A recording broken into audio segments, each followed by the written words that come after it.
All right, here we go. You're not going to believe this. Wait a minute. My new headphones are crackling a little bit. Hold on a minute. That's a little weird there. Yeah, hold on. Hey, what just caused that? Yeah, my left ear just dropped out. Folks, pretty significant. Yesterday, my headphones of nearly 11 years went out of whack, went out of service, lost one of the channels. Yeah, the wire going into the quarter-inch phono plug is frayed, so just stopped working. And, I had to reach into my spare pair, which I keep here in the studio, and sure enough, wait a second, it's weird. Hang on a minute. I'm moving the plug, and I think it's okay. Maybe it was just, hey, Fester, welcome, buddy. Thanks. Glad you could semi-make it on time. You know what you missed? By being tardy this morning, I'll tell you what you missed, and it was fast. For us, it was a quickie. Michelle, you like a good quickie? Not really. It was a quickie. And Not even a good one. It better be a great one. Yeah, I'm talking about. Oh yeah, the moon. Yeah, it's gone.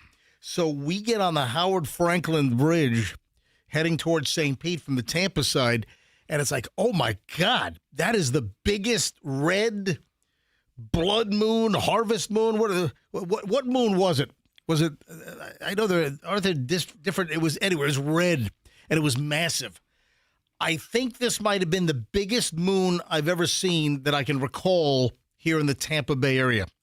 So what was it? Was it a waxing gibbous moon in Tampa? That's our phase that we're in today? I don't know what. With a 97.6% illumination? Yeah. Oh, you know what? It's not a full moon. All right, so it's almost. So you're saying that 97.6%. The full sturgeon moon arrives early Friday morning. Well, this is early Wednesday morning right now. All I'm saying is the moon, and it was fast. We get on the bridge. I'm like, holy crap, Michelle, grab the phone. You got to get video of that. And by the time we got to a spot where I thought we'd it was gone. It had like ducked behind, I think, the Holiday Inn on Ulmerton. So it was gone. So it was fast, but it was a massive, massive moon. But yeah, I guess it doesn't qualify as a blood moon or a harvest, but it was like close to that. You know and what? It was red. It was ominous. So I think signaling the end of times. I think the end of days are upon us. Like I think today could be the last. Today's the end of day. End of days. I'm looking at the schedule. Yeah. And it says the moon set was at 5:31 a.m., which is literally, I think, as we were just getting on that bridge. Yeah. Well, we were on the bridge at about 5:27, 5:26. We're running a few minutes. I said to Michelle, I said, man, if we were just like 10 minutes earlier this morning, it would have been great. We would have had great video coming across Tampa Bay on the Howard Franklin. And then, of course, you know what Michelle says? Oh, so you're blaming me for being late? Yeah, Brian. I said, I didn't say that. Well, passive-aggressively you did. No, Thank I didn't. you. Oh, shut up. I mean, you shut your mouth when you're talking to me. I am an unbiased observer. You know what I said? You shut your mouth when you're talking to me. So later this week, MJ, if you care, because you're such a astro Nerd. hole, no, but there's a lunar eclipse. So if you wake up early, like before you go to bed on... Yeah, what date is that? Because that's supposed to be visible to like billions of people, South America, North America. Are we in the lunar eclipse zone? I saw the map on Facebook over the weekend. Yeah, so I think we are. They have the swath. Yeah. You know, they typically do the swath map, which shows like the breadth of the scope of the eclipse. Usually, you go to bed after midnight most nights, right? Well, man, my sleep is still all screwed up. I'm not going to dwell on it, but So you're probably going to be wide awake then at midnight. I think it's between 12 and 12:30 on Friday morning. I got to sleep at 3:45 this morning. 3:45. Well, I did. Yes. Just do some stretches and go to work. When I hit my alarm to get up at 4:45, it said 1 hour. But a little deceptive because, Michelle, what time? I slept from 6 p.m. till 9. 11. No, it was later than that. Oh, yeah, because I woke you up, but then you still went back to sleep. Yeah. So I think I slept about 5 hours during my typical prep time. Then I woke up at about 11 and change, and then I prepped, and then I went back to bed, at 3:45, and I got an hour in. But typically, the 5 hours that I slept, that's pretty much the night. That's a full night's sleep for me. I slept from like 6 p.m. until about 11. So your body thinks it's like late midday after nap. Listen, my body still thinks it's in Shibuya. No. Or Shinjuku. Welcome back. Or Asakusa. What is it? Where did we stay? One of the weeks? Asakusa. Yeah. Take me back to Big Camera. Big Camera. You know, or Yodobashi or whatever. All right. Welcome anyway. back. I went to Epcot a couple of months ago, and I got the whole world experience, and I slept just fine. I'm sure you did. All right. So welcome, everybody. It is the MJ Morning Show. Hey, you know what else I noticed? Tell me. Have you seen, and I'm gauging it by the 7-Eleven on 4th Street. So you have the 7-Eleven just before you get to the Howard Franklin, or if you're coming off of the bridge, the 7-Eleven you hit first on the right. If you're heading toward the Howard Franklin, going over to the Tampa side, then the 7-Eleven's on the left. Okay. And then you hit the mangroves and all that crap. But is it just that 7-Eleven, or have the gas prices been like all over the road, like up 30 cents, down 30 cents? So I want to say gas prices are up 30 cents since yesterday, because when I came in yesterday, it was like, I think, $3.64. And I think we just passed the gas at $3.99. And then same thing last week. I thought I saw it at like $3.99, and then it dropped down to like $3.69. Yeah, maybe you got to hit gas buddy or something. Yeah, I mean, gas prices are all over the road. I went to the Walmart yesterday morning, and it was $3.50, $3.60, $3.61, or $3.62. All right. You know, and do you have the Walmart app? I do. So you get another 10 cents off. I get 10 cents So off. hold on. The price you're giving us is the posted pump price before you do your scan and get the additional 10 cents off a gallon? I like to speak in posted pump prices. You know, the one thing that pisses me off, the one thing that pisses me off about Walmart gas is they're cheaping out, and they're not putting in a top-tier additive. So I think I brought this up in the past that Costco, if you go to Costco gas is top tier. Costco, they put in the best high-end additive and detergent, which puts them in the top-tier category of gasolines for engine cleaning with detergents. And Walmart/Sam's Club gas, they don't put the detergent in. So, you know, it's not as good for your engine. So I wish Walmart, come on, guys, you can afford it. Come on, get on the stick, Walmart. Yeah, you can afford it, Walmart. Tell you what else pisses me off. Is great. Well, it's the disparity. It's so obnoxious. The disparity between blends, between octane classes. You know, the 87 to the 91 to the 93.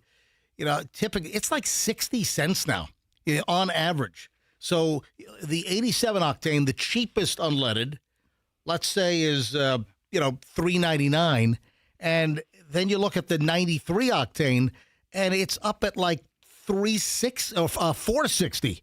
It's ridiculous. And all those oil barons are just lighting their big old cigars. They are laughing at us. Yeah, with the prices going up, they have record hauls now, record profits. Instead of like taking a little less, no, they're taking advantage. So anyway, bottom line is I remember the day. Remember, it used to be 10 cents in between categories. Yeah, it used to be. Let's say it used to be $3.29, $3.39, $3.49 between the low, the middle, and the high octanes. It used to be, and there are some places around the country where it still is like 10 cents. So why the hell are we getting a nozzle jammed up our rectums here in Florida by having, a 50 to 60 cent price difference? And, and some obnoxious stations, some rip-off gas stations, they'll jam it up to like $1. Yeah. Between the low octane and the high octane. Bastards. That's the name of the place, Rip-Off Station. Rip-off gas. You go inside, you get a Slurpee. You know what? $40. Shove it gas. Shove it up. Shove it gas. Shove it up your ass gas. Stick a nozzle of gas. Anyway, hey, thanks for indulging me, folks, on my little gas rant. All right, 6:11, just getting rolling on the MJ Morning Show. Michelle might have to leave early today. Hang on, we'll discuss in a minute. We got to work on logistics. Okay. Like a UPS commercial. Got to work on logistics with Michelle's departure from the show today. Let me try to do the math with Michelle next. All right, we're loaded. Oh, man, I got a creepy story next. A major university creep sack. Oh, my God, you got to hear this. It's next. Good morning. There are no incidents to report around.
Yeah, I couldn't get to the bumper thing quick enough there, Fester. That's all right. Yeah. I can mouth one for you live.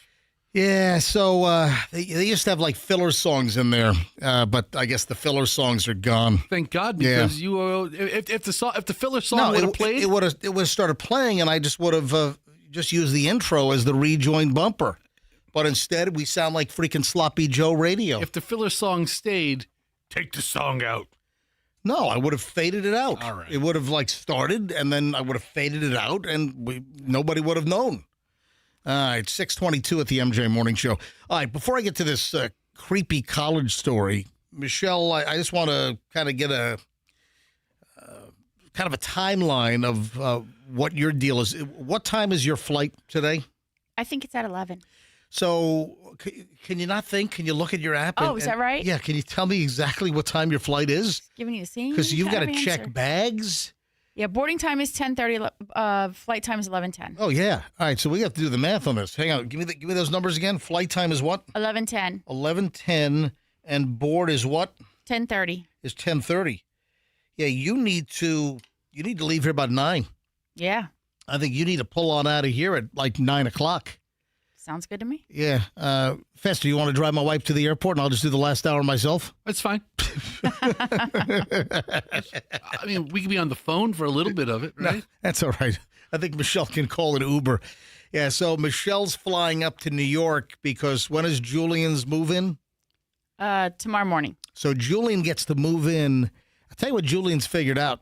Julian now for, is it like sophomore, junior, and now senior Yeah. year, right? It's called the move-in crew. Yeah. Julian signs up for the NYU move-in crew where he is assigned to a dorm and he assists the freshmen or I guess whomever moving into the dorms, right? Right. But when Julian signs up to do this volunteer work at NYU, you get some perks. They don't pay you. But guess what? You get to move in like days early. You get to move into the dorm early. So if Julian did not move into his lower Manhattan NYU dorm tomorrow morning, he would be moving in what, like early next week? Yeah, because classes start oddly like they start next Wednesday. Next Wednesday. So he would have been able to move All in right. like on Monday. Okay. So where is he staying in the meantime? Like in a hostel? No, he's staying at the girlfriend's. Yeah, he's staying at Oh. at Skylar. Oh. Yeah, we've already used her name on the show, Yeah, we talked- Michelle. yeah. Already mentioned We've her already name. mentioned it. Yeah, what's the big deal? Yeah. Skylar. Yeah. Skylar from Texas that everybody knows in Tampa. Yeah, Miss Texas. Yeah. So That's what Fester nicknamed. yeah, Julian's been staying at Miss Texas's house. So I nickname everybody. Michelle's flying. Why do you need to fly up to help him? Why can't he do it on his own? 'Cause He's you know helping what? helping other kids move into the dorm. Why Yeah. can't?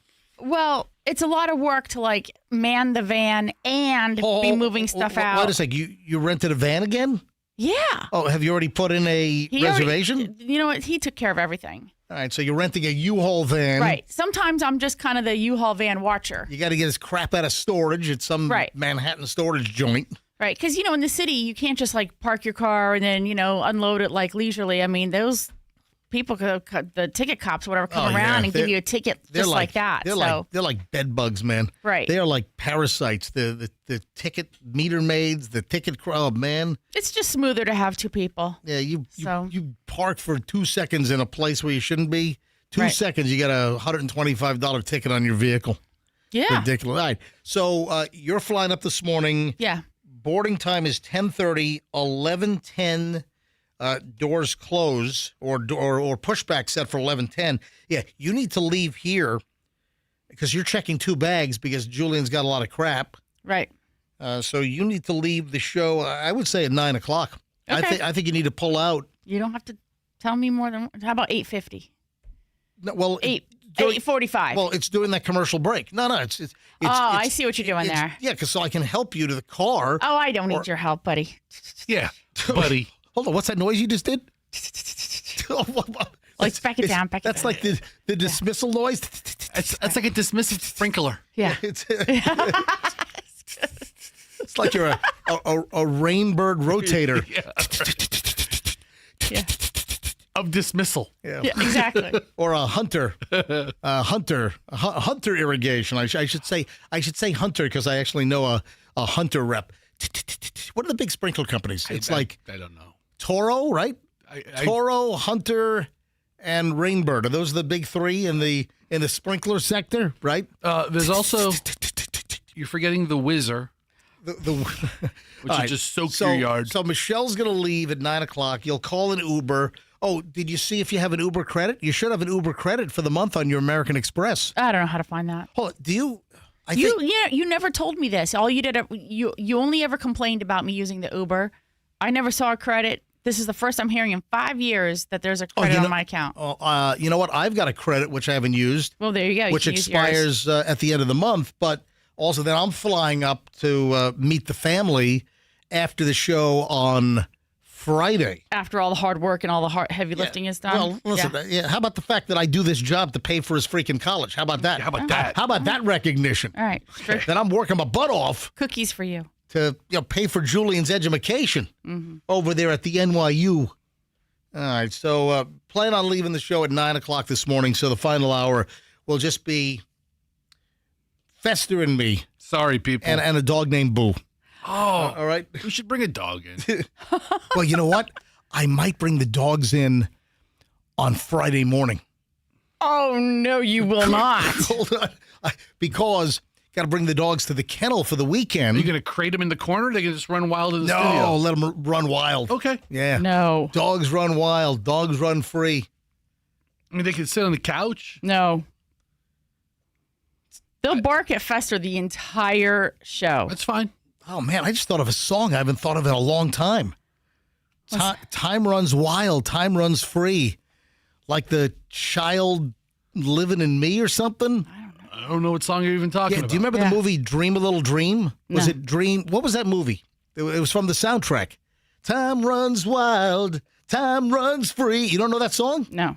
Is it by Danny Yeah. Wilde? Hold on, bring it up. Hang on. I haven't heard this in a while. It was kind of a semi-hit.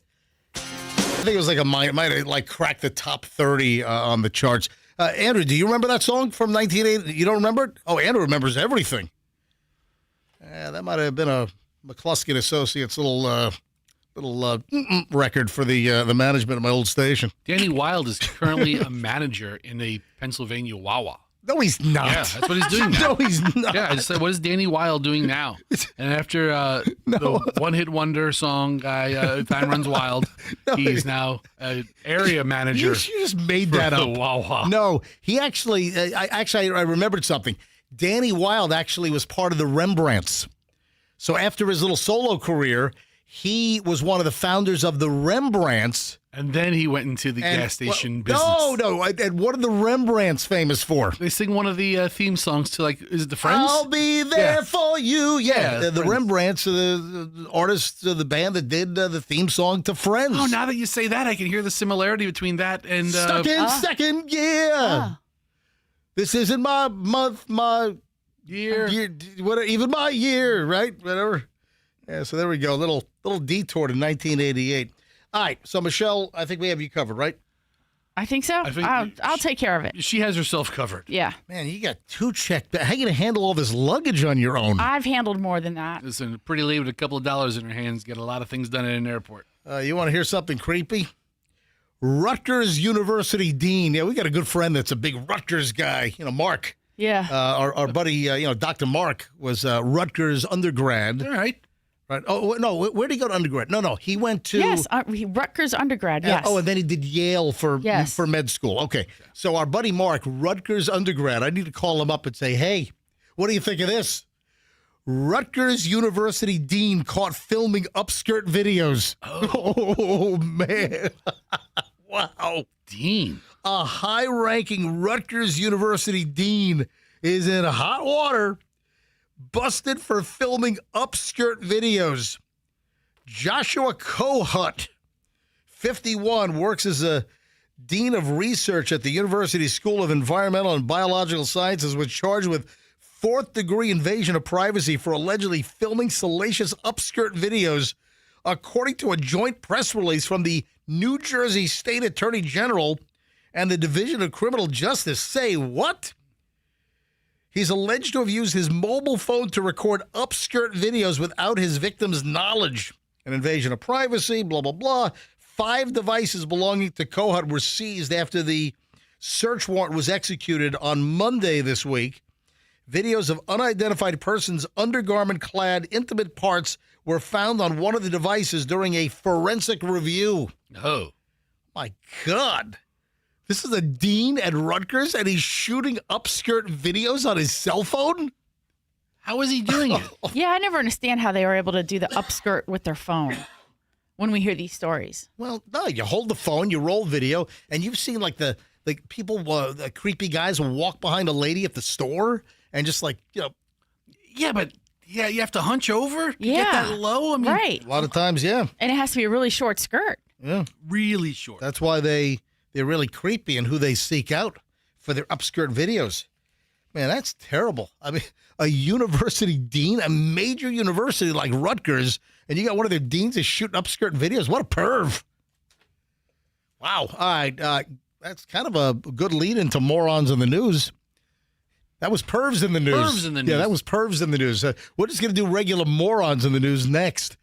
Here on the MJ Morning Show on Q105, 104.7 FM. You know, the clock is ticking.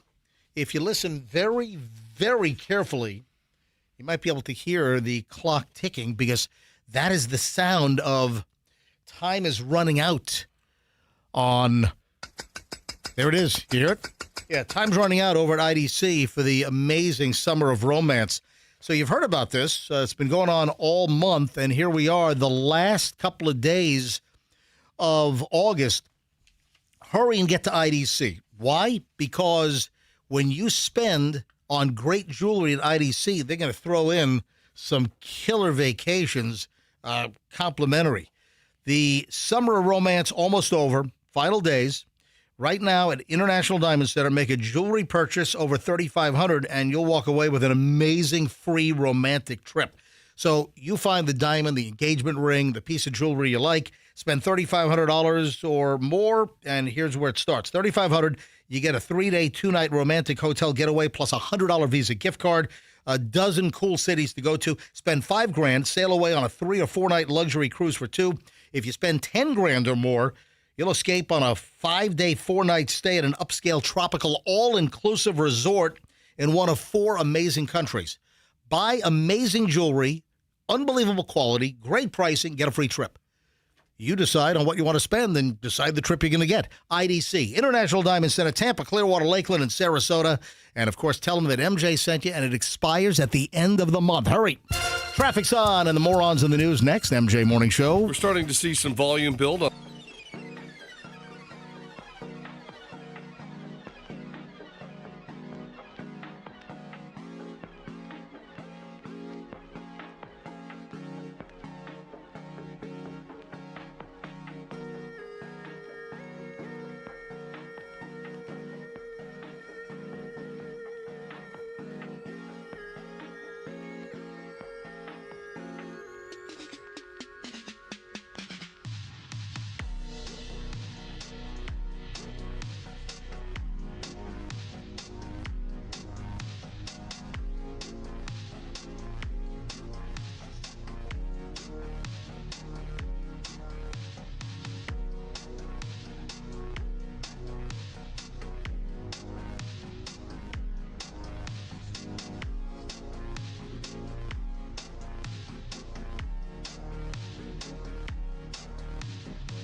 There's a couple of things that I've been sitting on that I've just been so jammed up with morons that might have to go back a couple of days for some tasty morons like this one.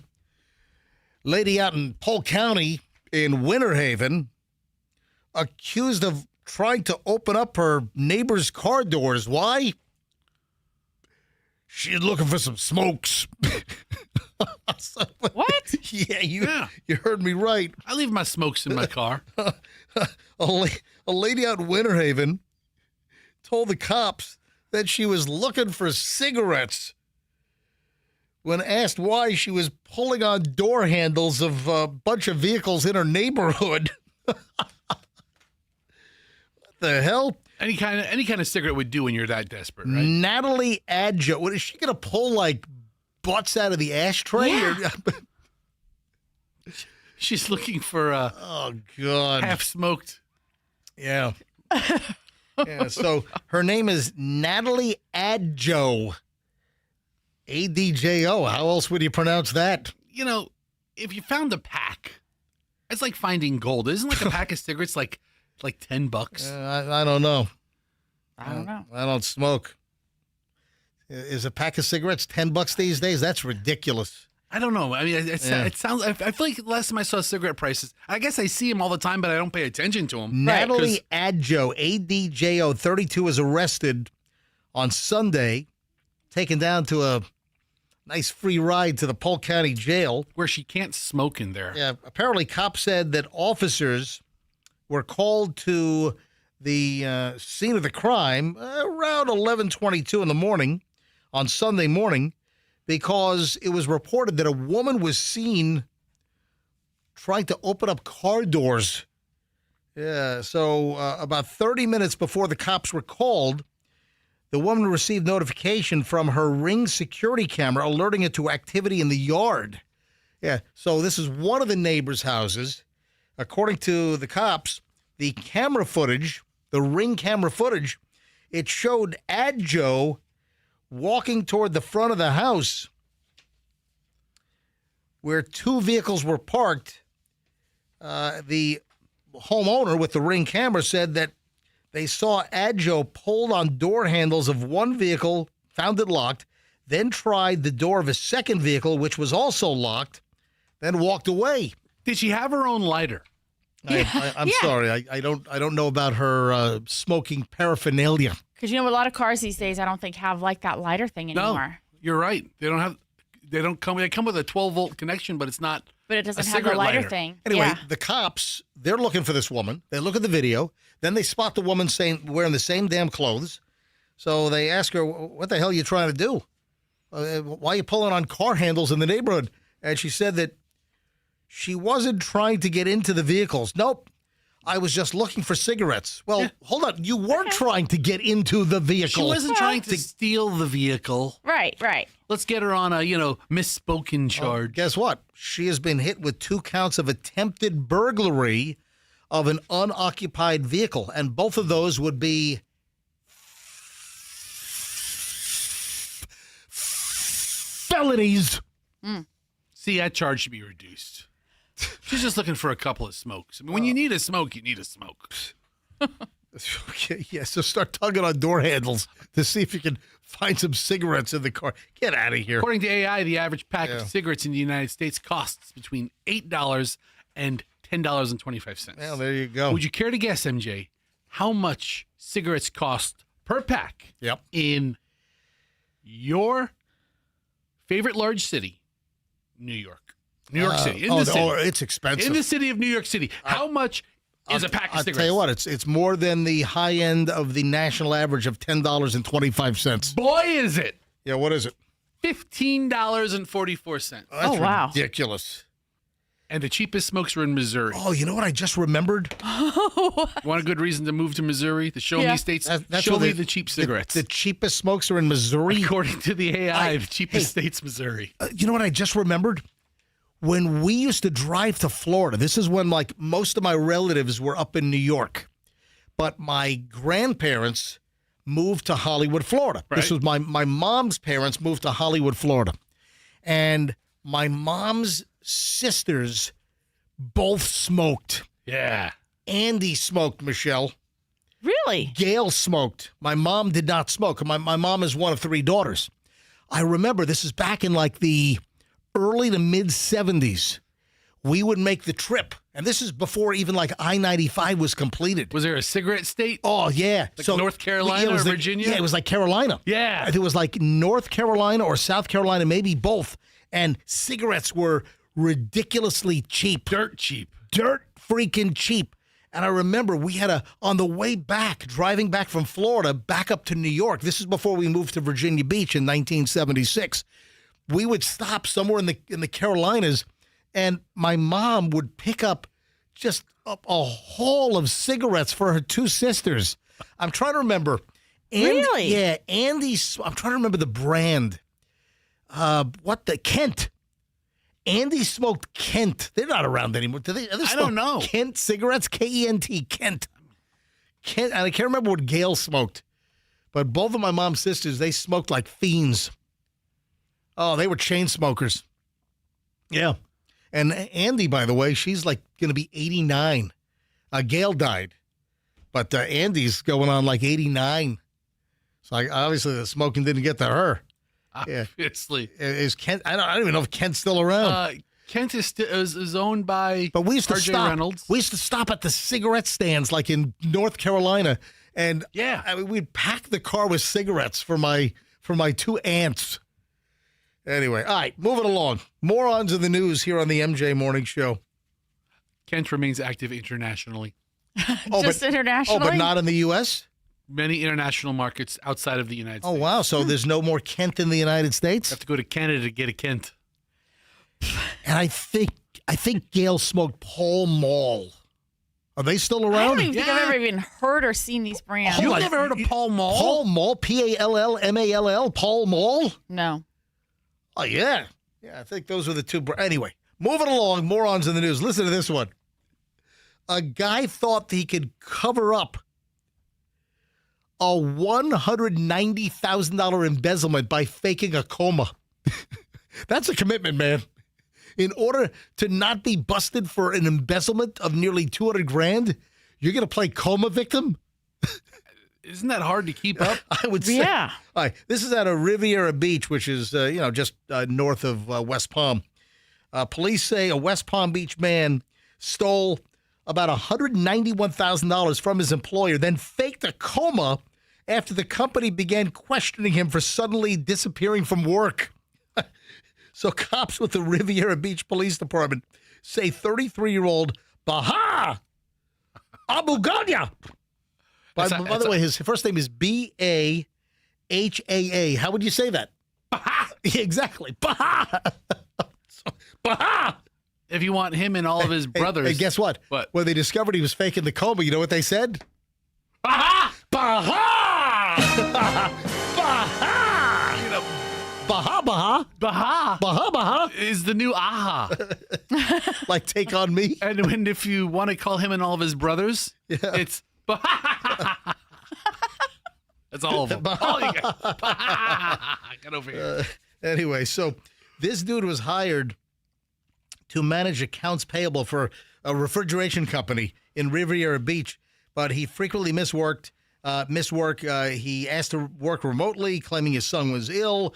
Anyway, this guy was embezzling, and they figured out that he stole about $191,000.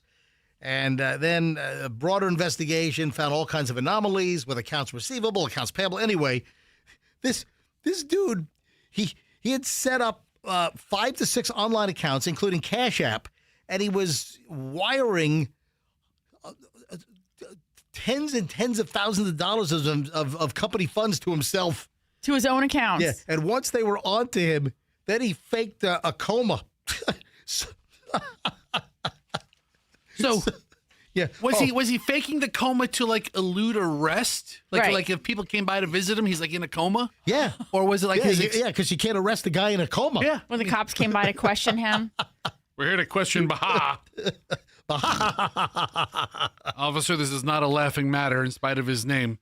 He's right here in a coma. This At is the house. This is the stupidest scheme I've ever heard. That's a good question. Can you be in a coma at your house? Or is it like only a hospital? Yeah, like how did he do this? Was he, he would have to have been like in the hospital to try to pull off the coma situation, right? This is nuts anyway. So mark that down. Don't pull the fake coma stunt when you try to rip off an employer. All right, 6:54 at the MJ Morning Show. Dose one. If I feel like it, we might do a second dose of morons in the news because there's some good stuff. Might even do it next. You never know. All right, 7 o'clock hour, though. MJ Morning Show rolls in minutes here on Q105, 104.7 FM. If you're looking for an unbelievable vehicle, listen, if you know somebody that has a Genesis, you already know. Because Genesis owners, they can't stop talking about their Genesis. Whether it's a Genesis car, whether it's a Genesis SUV, they look great, they drive great, they're engineered well, they handle remarkably. The safety features are great. Look at the crash tests. And I'm going to tell you where to get your Genesis. You want to buy, you want to lease. Oh, there are some awesome lease deals, some great programs in effect right now. I'm going to tell you where to go for your next Genesis. It's Genesis of Tampa. That's right. And I would like to invite all those that are in like Pinellas and Polk County to come on over to Hillsborough County to Genesis of Tampa to score your best deal.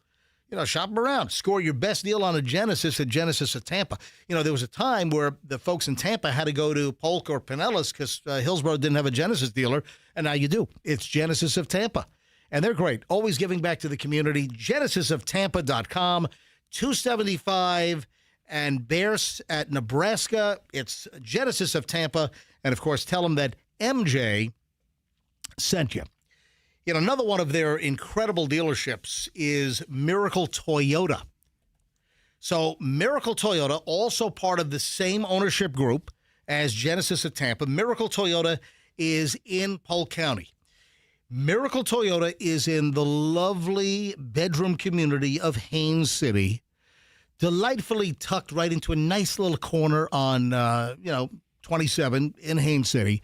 If you're looking for a spectacular deal on a Toyota car, truck, or SUV, hit up Miracle Toyota. So if you're anywhere in Polk County, go to Miracle Toyota. Listen, you might have to drive a little bit, but if you're in Lakeland, Winter Haven, I'm telling you, get a great experience, get the best deal at Miracle Toyota. Also, always giving back to the community. I know they're trying to help get pets adopted this month at Miracle Toyota. Also, back-to-school safety check. They'll do a multi-check inspection, brakes and fluids, wipers. They'll do it for free at Miracle Toyota. For your new Toyota, walk into Miracle Toyota, tell them MJ sent you, miracletoyota.com in Haines City. Show some love. Miracle Toyota, tell them MJ sent you. Your next move can go one of two ways. Your next move can be good, or your next move can be a potential freaking disaster. Which would you like? You want good move or you want bad move? All right, good move, obviously. You call 2collegebrothers.com. If you want a smart move and it's smooth from start to finish, meaning you'll get a great competitive quote, and then most importantly, you're going to get a great move. Everything's going to be handled perfectly. They'll wrap all of the furniture in their heavy-duty custom moving blankets. And then, of course, the handling of your boxes. Just going to treat your stuff well. Highly trained, highly background checked. You're not going to get someone that just got sprung from one of the local county jails and, oh, need a job. Let me go work for a moving company. Hey, that happens a lot more often than you think. So for your next move, 2collegebrothers.com. They also have great climate-controlled storage. They'll pick it up, they'll crate it, and they'll put it in their climate-controlled warehouse at a lot less than a regular storage place. So it's 2collegebrothers.com, 2collegebrothers.com. Tell them that MJ sent you. Get a whole pile of free moving boxes. Traffic is on at 6:58. MJ Morning Show back in just a sec. We're starting to see some volume.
Think about offing your wife. Don't ask Chat GPT some questions, okay? Oh my God, that's such good advice. A guy here in Florida told Chat GPT that he'd want to murder his ex, and OpenAI then alerted the FBI. So, All by itself. that's a good. Would you like the backstory on this? Yeah. OpenAI, the company behind ChatGPT. What's the big upcoming IPO? Anthropic. Oh, that's Anthropic? Yeah, I think so. Anyway. I think they're looking at October, maybe. All right. So OpenAI, the company that puts out ChatGPT, they reported a 25-year-old guy here in Florida to the FBI after he shared details and wanting to do some really, really, really bad things to his ex-girlfriend. You can't do that with this computer that people on the other end can access. Listen to this. So in the ChatGPT chatbot, this schmuck typed in, "I'm going to kill her by the end of this month. What? If I can't have her, then nobody can." Wow, I guess this set off some alarms over at OpenAI. What obligation is there to be honest with AI? Because what if he's Just screwing around? yeah Goofing off. He's just screwing around, entertaining himself. Let's test. Let's see what OpenAI or let's see what ChatGPT is going to say. If I'm talking about murdering my girlfriend or wife or whatever. Hey, let's do it. Go ahead, type it in, buddy. Let's see how quickly the FBI comes knocking on a door down here. But if you threaten to This is a test. This is only a test. if you type into ChatGPT, you're going to harm somebody or something, or you're going to do something that's really, really awful. Yeah. And it tries to talk you out of it or say, hey, maybe we should think twice about it. Doesn't sound like a great idea. That is not a great idea. Exactly. Here's the thing. The Chat GPT or all of them, I think the AI, it tries to make you happy. It like satiates whatever you're, requesting. It tries to what was the response? It tries to push on like the certain parts of the brain. Yeah, supposedly. Is it designed to do that? Yes. So responding to try to hit like dopamine centers or pleasure centers of the brain? Did it respond and say, you are now being reported to the FBI? Where do they have a direct line? Or did it say, that might not be a good idea, but let me help you figure this out? Because that's the way it responds to you when you ask or prompt it with certain types of information. I don't believe, somebody physically reads all of them, but they have these programs, for search words, right? I'm sure kill, suicide, murder, or just like trigger terms or trigger words, and they set off alarm, flags. And then it probably goes to another computer program, and then another, and then somebody might see it and say, we should call the FBI. You've been flagged. Yeah. Yep. Guy's name is Darren Zhou. Come on, Darren. ZHOU. Darren, is that how you pronounce that? ZHO Zhou? Zahoo is if you would have asked me before you said Zhou. I mean, I don't know. Told ChatGPT I'm going to kill her by the end of the month. Yeah. Investigators say that Zhou, a since-fired Goldman Sachs analyst living in Palm Beach County, turned to ChatGPT in March to discuss his recent breakup with his girlfriend of 6 months. Oh, man, big, long relationship, 6 months. Yeah, she probably figured out this guy was a psychopath. Probably some other warning signs, right? Some other flashing red lights and indicators. Yeah, so went on ChatGPT to discuss the recent breakup. 6-month girlfriend. He recounted her hobbies, the places she frequented, his jealousy of the other men around her, and his desire to get back at her. Wow. Yes. Yeah. So he wants her so badly and he's jealous, but I'm going to get back at you. Yeah. So listen to First, this. ChatGPT's going to tell me how to do it. Man, I would have gotten it away with this if it wasn't for this meddling ChatGPT. Anyway, here's the deal. OpenAI's policies say that a small team of people may review ChatGPT interactions when the company detects that a user plans to harm others. So it did. It got flagged. I mean, clearly the software must work. So this guy's typing all these like dangerous things at the Chat GPT. So it obviously got filtered, pulled aside, and alerted. Hey, good on ChatGPT. And then somebody, a human, manually looked at this and said, "Yeah, we got a problem." Yeah. And then they contacted authorities, and boom. I don't know that Grok would have called authorities. What about Gronk? What would Gronk have done? He probably would have called. Yeah. What about Claude? So the open AI policies say a team of people might review these things. In serious cases, the company says it may send a tip to law enforcement, and I guess they thought this was serious enough to get it over to law enforcement. Investigators say that Zhu's messages quickly turned to threats of rape, murder, and murder-suicide. Okay, this guy's a real my dirtbag. God. All right. Federal agents turned over 2 months of Zhu's chat logs to the Palm Beach County Sheriff's Office. So ChatGPT turned it over to the feds. It's all saved. Yeah, the feds then turned it over to Palm Beach County Sheriff's Office over on the other side of the state. Wow. Deputies performed a welfare check on the girlfriend, a 21-year-old from Lake Worth. She said that she'd broken up with Zhu over his erratic, jealous, and controlling behavior. Wow. Did so over the phone because she feared how he was going to react in person. All right, so what's the crime? Oh, my God. Well, I guess threats. To whom? You can't make threats. I didn't make threats. I talked to a computer program. Yeah. Okay. I mean, what are you his defense lawyer now? no, but what's the crime? What do you work for the public defender's What's office the crime? in Palm Beach County? What's the crime? Was he arrested? Investigators say Zhu continued to call and text his ex from various app-generated phone numbers. She took screenshots of the messages, many of which were harassing, insulting, sexual, and threatening. Okay, that's harassment. Okay, so armed with Zhu's messages to the AI and the other messages that she got, deputies arrested him, and he spent a couple of days in the Palm Beach County Jail. He bonded out on $100,000 bail. He was charged with, here, you want to know the charges? Let's hear the charges. He was Assistant State Attorney Anna Kuskova over in Palm Beach County charged him in June with aggravated stalking, written threats to kill, and illegal use of a cell phone.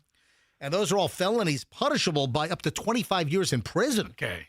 This guy's not right. And he pleaded guilty to all three just 10 days ago and negotiated a deal with the Assistant State Attorney that spared him both prison and a felony conviction. All right, so he's going to get off easy. The judge in the case, let's see, I guess the girlfriend approved it. Huh. Oh, the ex-girlfriend approved this. Well, I'm surprised. He had to promise not to kill her in court. So. I promise I won't kill you and burn your body. So in accordance with the agreement, the judge withheld adjudication. Okay. This guy, okay, come on. Sentenced this guy to 8 years of probation, and he's got a whole pile of restrictions he's got to follow. Got my eye on you, Zhu. Right. Zhu. So, However the hell you pronounce your name. Folks, just know that what you type into the Googles, type into the Chat GPT, the Claude, the whatever, might not be just between you and some energy-sucking data center, okay? Just so you know. Yeah. There you have it. If they're going to do this kind of work at ChatGPT, I'm all for these data centers. I don't want anybody to get hurt. Hey, Michelle, what are your feelings on Greek life? You know, like in college, you know, I hate it. The sorority. See, I'm not a fan either. Yeah. So, you know, listen, you had a non-conventional college life. Right. Now, Julian and Chloe both have more conventional college careers, college lives, you know. But I've got a story, and I just thought this was intriguing. Do you know how serious like this pledging gets? Oh, I heard about it from friends, and I'm just like, why would anybody do this? Like, why? So the fraternities, the sororities, the pledging, the rushing of these frats and sorority houses. Have you heard, and this is what's intriguing, this is why I'm bringing it up, have you heard of the basement girls? No, I mean, not in this particular, like, as a title, but I have heard about what goes on in a basement full of girls. This is not what you're thinking. Okay. So, yeah, we've heard about some of the the creepy stuff that happens when they're pledging. And now, the basement girls are a group of girls that dig up dirt on future Greek pledges. Oh. And they're like sleuths. They're like sorority private investigators. Okay. And this is insane. Is that really necessary for a 18-year-old rising freshman at the University of Central Florida? I don't know, wherever. Yeah. This happens. The first reference here is Tuscaloosa, Alabama. And it just talks about how these co-eds and these college girls that are trying to pledge a sorority, that if they're subjected to the sorority using the so-called basement girls, they do not leave one stone uncovered and do ridiculous like background checking and finding all your deepest, darkest secrets that might be buried online. Why? I'll tell you why. To see if you're worthy of the sorority. I mean, come on, people. Some of these, I mean, it's ridiculous. Yes. It is. It's absolutely ridiculous. They pour over data sheets, interview notes, custom-made grading software, which ranks wannabe sorority sisters in a calibrated scoring system. The basement girls cross-reference social media channels, going through grids of all kinds of data and pictures and posts and captions and all kinds of stuff that lives and lurks online, just deep in searches. They're going through their Instagrams, their TikToks. I think I want to hire these basement girls to do some research for me. Listen to this. Yeah. I mean, it actually sounds like they're doing a good job. Welcome to the world of the basement girls, a secret society of young women who eat data for breakfast like Pop-Tarts. What? Is this being written like salaciously? No, this is the real deal. There's always been a vetting process. The silent power imbued in these basement girls makes it a coveted gig. A former sorority girl at University of South Alabama, Olivia Bourgeois, says the social media extent to which they search to try to, uncover whether they're worthy or unworthy of being in the sorority. Man, this is okay. See, that's the thing. Not every girl makes for every sorority. Not every guy makes every fraternity. Right. And there's a vetting process. I mean, is this being? Yeah, it's supposed to be just like an interview, not like a let's dig up if what you did horribly when you were 6 years old or something. And I'm looking at one of these girls that calls herself a basement girl, and the last thing she is locked in a basement. Is that right? I mean, she's sitting here in this lush place, wearing these booty shorts, talking about I gotta do my basement girl work. Okay, it's not like these are like hackers in North Korea trying to dig up information on sororities. Yeah. The basement girls, they go through all this data to try to figure out who is a good recruit for some of the most exclusive sororities in the USA. If that's what you're into, I'm not mad at this. Listen to this. And they're all over the country. So the basement girls go to different schools and they're in different sororities. For instance, we are the puppeteers of Rush Week. An Iowa native named C, just wanted to use the initial C, told the New York Post she pledged an elite sorority at a large Midwestern college and then served as a basement girl in her chapter for 3 years. Man, basement girl. I mean, the crap that you never even heard of until right now. I think you're more. I think the hook is the click is the name. Listen to this. They're saying the basement girls are the CIA of sororities. I bet you 3/4 of these young ladies have never been in a basement. I don't know. I've heard sometimes you have to go into the basement to get into the sorority. Hold on down there? What about a well in the basement? Ugh. Like, it places the lotion in the basket. It places the lotion. Put the freaking lotion in the basket. I just have never been remotely interested in like the whole sorority fraternity thing. If I want to go Greek, I'm going to Tarpon Springs And get some sponges. I'm getting some gyros. I'm going to get an gyro. Exactly. Yeah, right. I'm going to go. I want some stuff carved off that mystery rotating log of some kind of meat, I think it's lamb. whatever it is. Ground lamb. I think that stuff is actually, I think it's under pressure. I think it's put together, like, you know how coal under the pressure of the earth of billions of years is turned into diamonds? Right. I think that's the same thing with that Euro log at the Greek restaurant. A Euro log I had about 3 months ago is never going to turn into a diamond. Is it Euro? Euro. I say Euro. A lot of people say gyro. Yes, Yeah. hey, let's go get a gyro. Yeah, crackers say You know what? gyro. Something I've never said was, let's go get a gyro. No. Or a Euro. Oh, you don't know what you're missing. It's good stuff. I don't know. It's not my thing. Listen, there's Greek stuff that's good, Yeah. but the whole shaved mystery log, that's not my thing. Whatever. All right. All right, 7:19 at the MJ Morning Show. When we get back, we start over an hour and 20 minutes of nonstop MJ. Obviously, we got to spend time on Dolly Parton. Dolly Parton, one of the most beloved entertainers in the world. News broke early yesterday afternoon that Dolly Parton had passed away at the age of 80. So we'll deal with Dolly Parton, obviously, rightfully so, and give her, the respect that she deserves. I mean, is there one person that disliked Dolly Parton? That's the thing. I mean, You know what? If I go to phones, am I going to get some clod that's going to call up and say, I didn't like Dolly? Who did not like Dolly Parton? All right, hold on to that thought. All right, we're loaded. When we get back, over an hour and 20 minutes of nonstop MJ, and it begins in minutes. Here on the MJ Morning Show on Q105, 104.7 FM. Please stand by. Your air conditioning system could be humming along right now. But what happens if you get home from work and it's not? What if you walk into a furnace? What if you walk into a sauna? Yeah, your AC is broken. What do? I'm going to tell you. Make it easy. You call Air Rescue. Air Rescue is the air conditioning company that I, MJ, highly recommend. Formerly Plan B Air Conditioning. They've been with us for years. And, they had two companies. They had Plan B, then they had Air Rescue, two simultaneous companies side by side. And they decided just to, cancel out the Plan B name and just roll everything into Air Rescue. Frankly, Air Rescue is just a better name. And but it's the same great technicians. Kenny's the owner, and they just do a phenomenal job.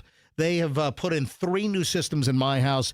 If you need a new system right now, they've got a $1,500 credit.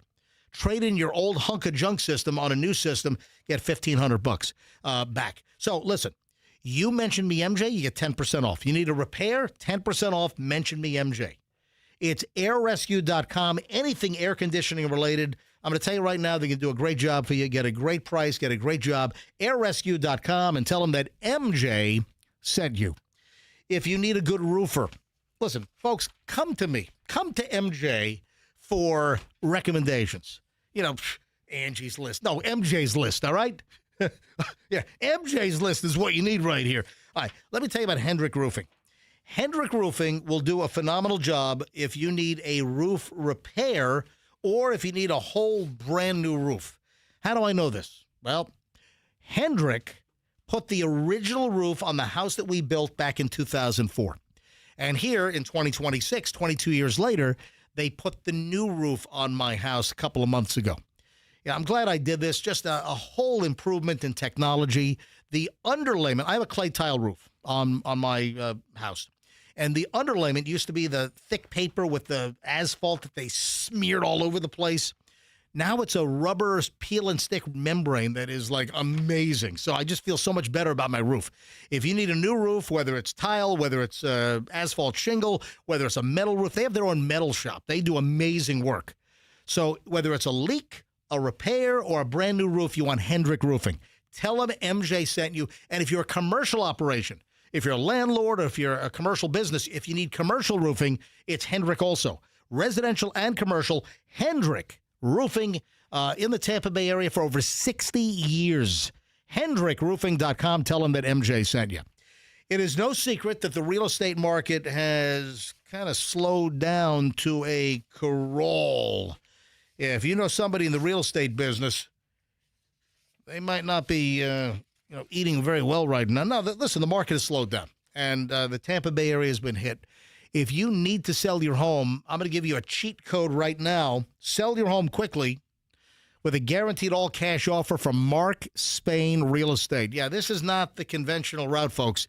Mark Spain will give you an all-cash offer on your house within days, and you could close in as soon as 21 days. You don't have the hassle of the open houses, the showings. Oh, honey, we got to get out of the house for, the better part of Saturday. No, none of that.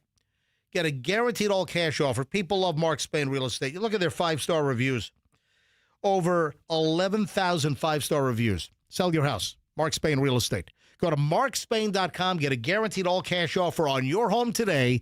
That's markspain.com, and start packing and tell them that the MJ Morning Show sent you. Traffic's on. 1 hour, 20 minutes. Nonstop MJ. Next. In Pasco, we have a crash on.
So everything okay, Fester? What you look a little out of sorts, a little disgruntled. What was the exchange you just had with Michelle as I was putting my headphones on? You all right? What's the matter? I'm all right now. What happened? I wasn't all right during the commercial break. What happened? I thought folks, Fester is a little disjointed, little out of sorts. What upset your apple cart there, Pally? I spent almost the entire last commercial break thinking I was a victim. A victim? No. Victim of what? A victim of office refrigerator theft. Oh. No way. Yeah, I thought the whole thing. And I think I hit it so well that I forgot where I hit it. Oh my God. And it was just my own fault the whole time.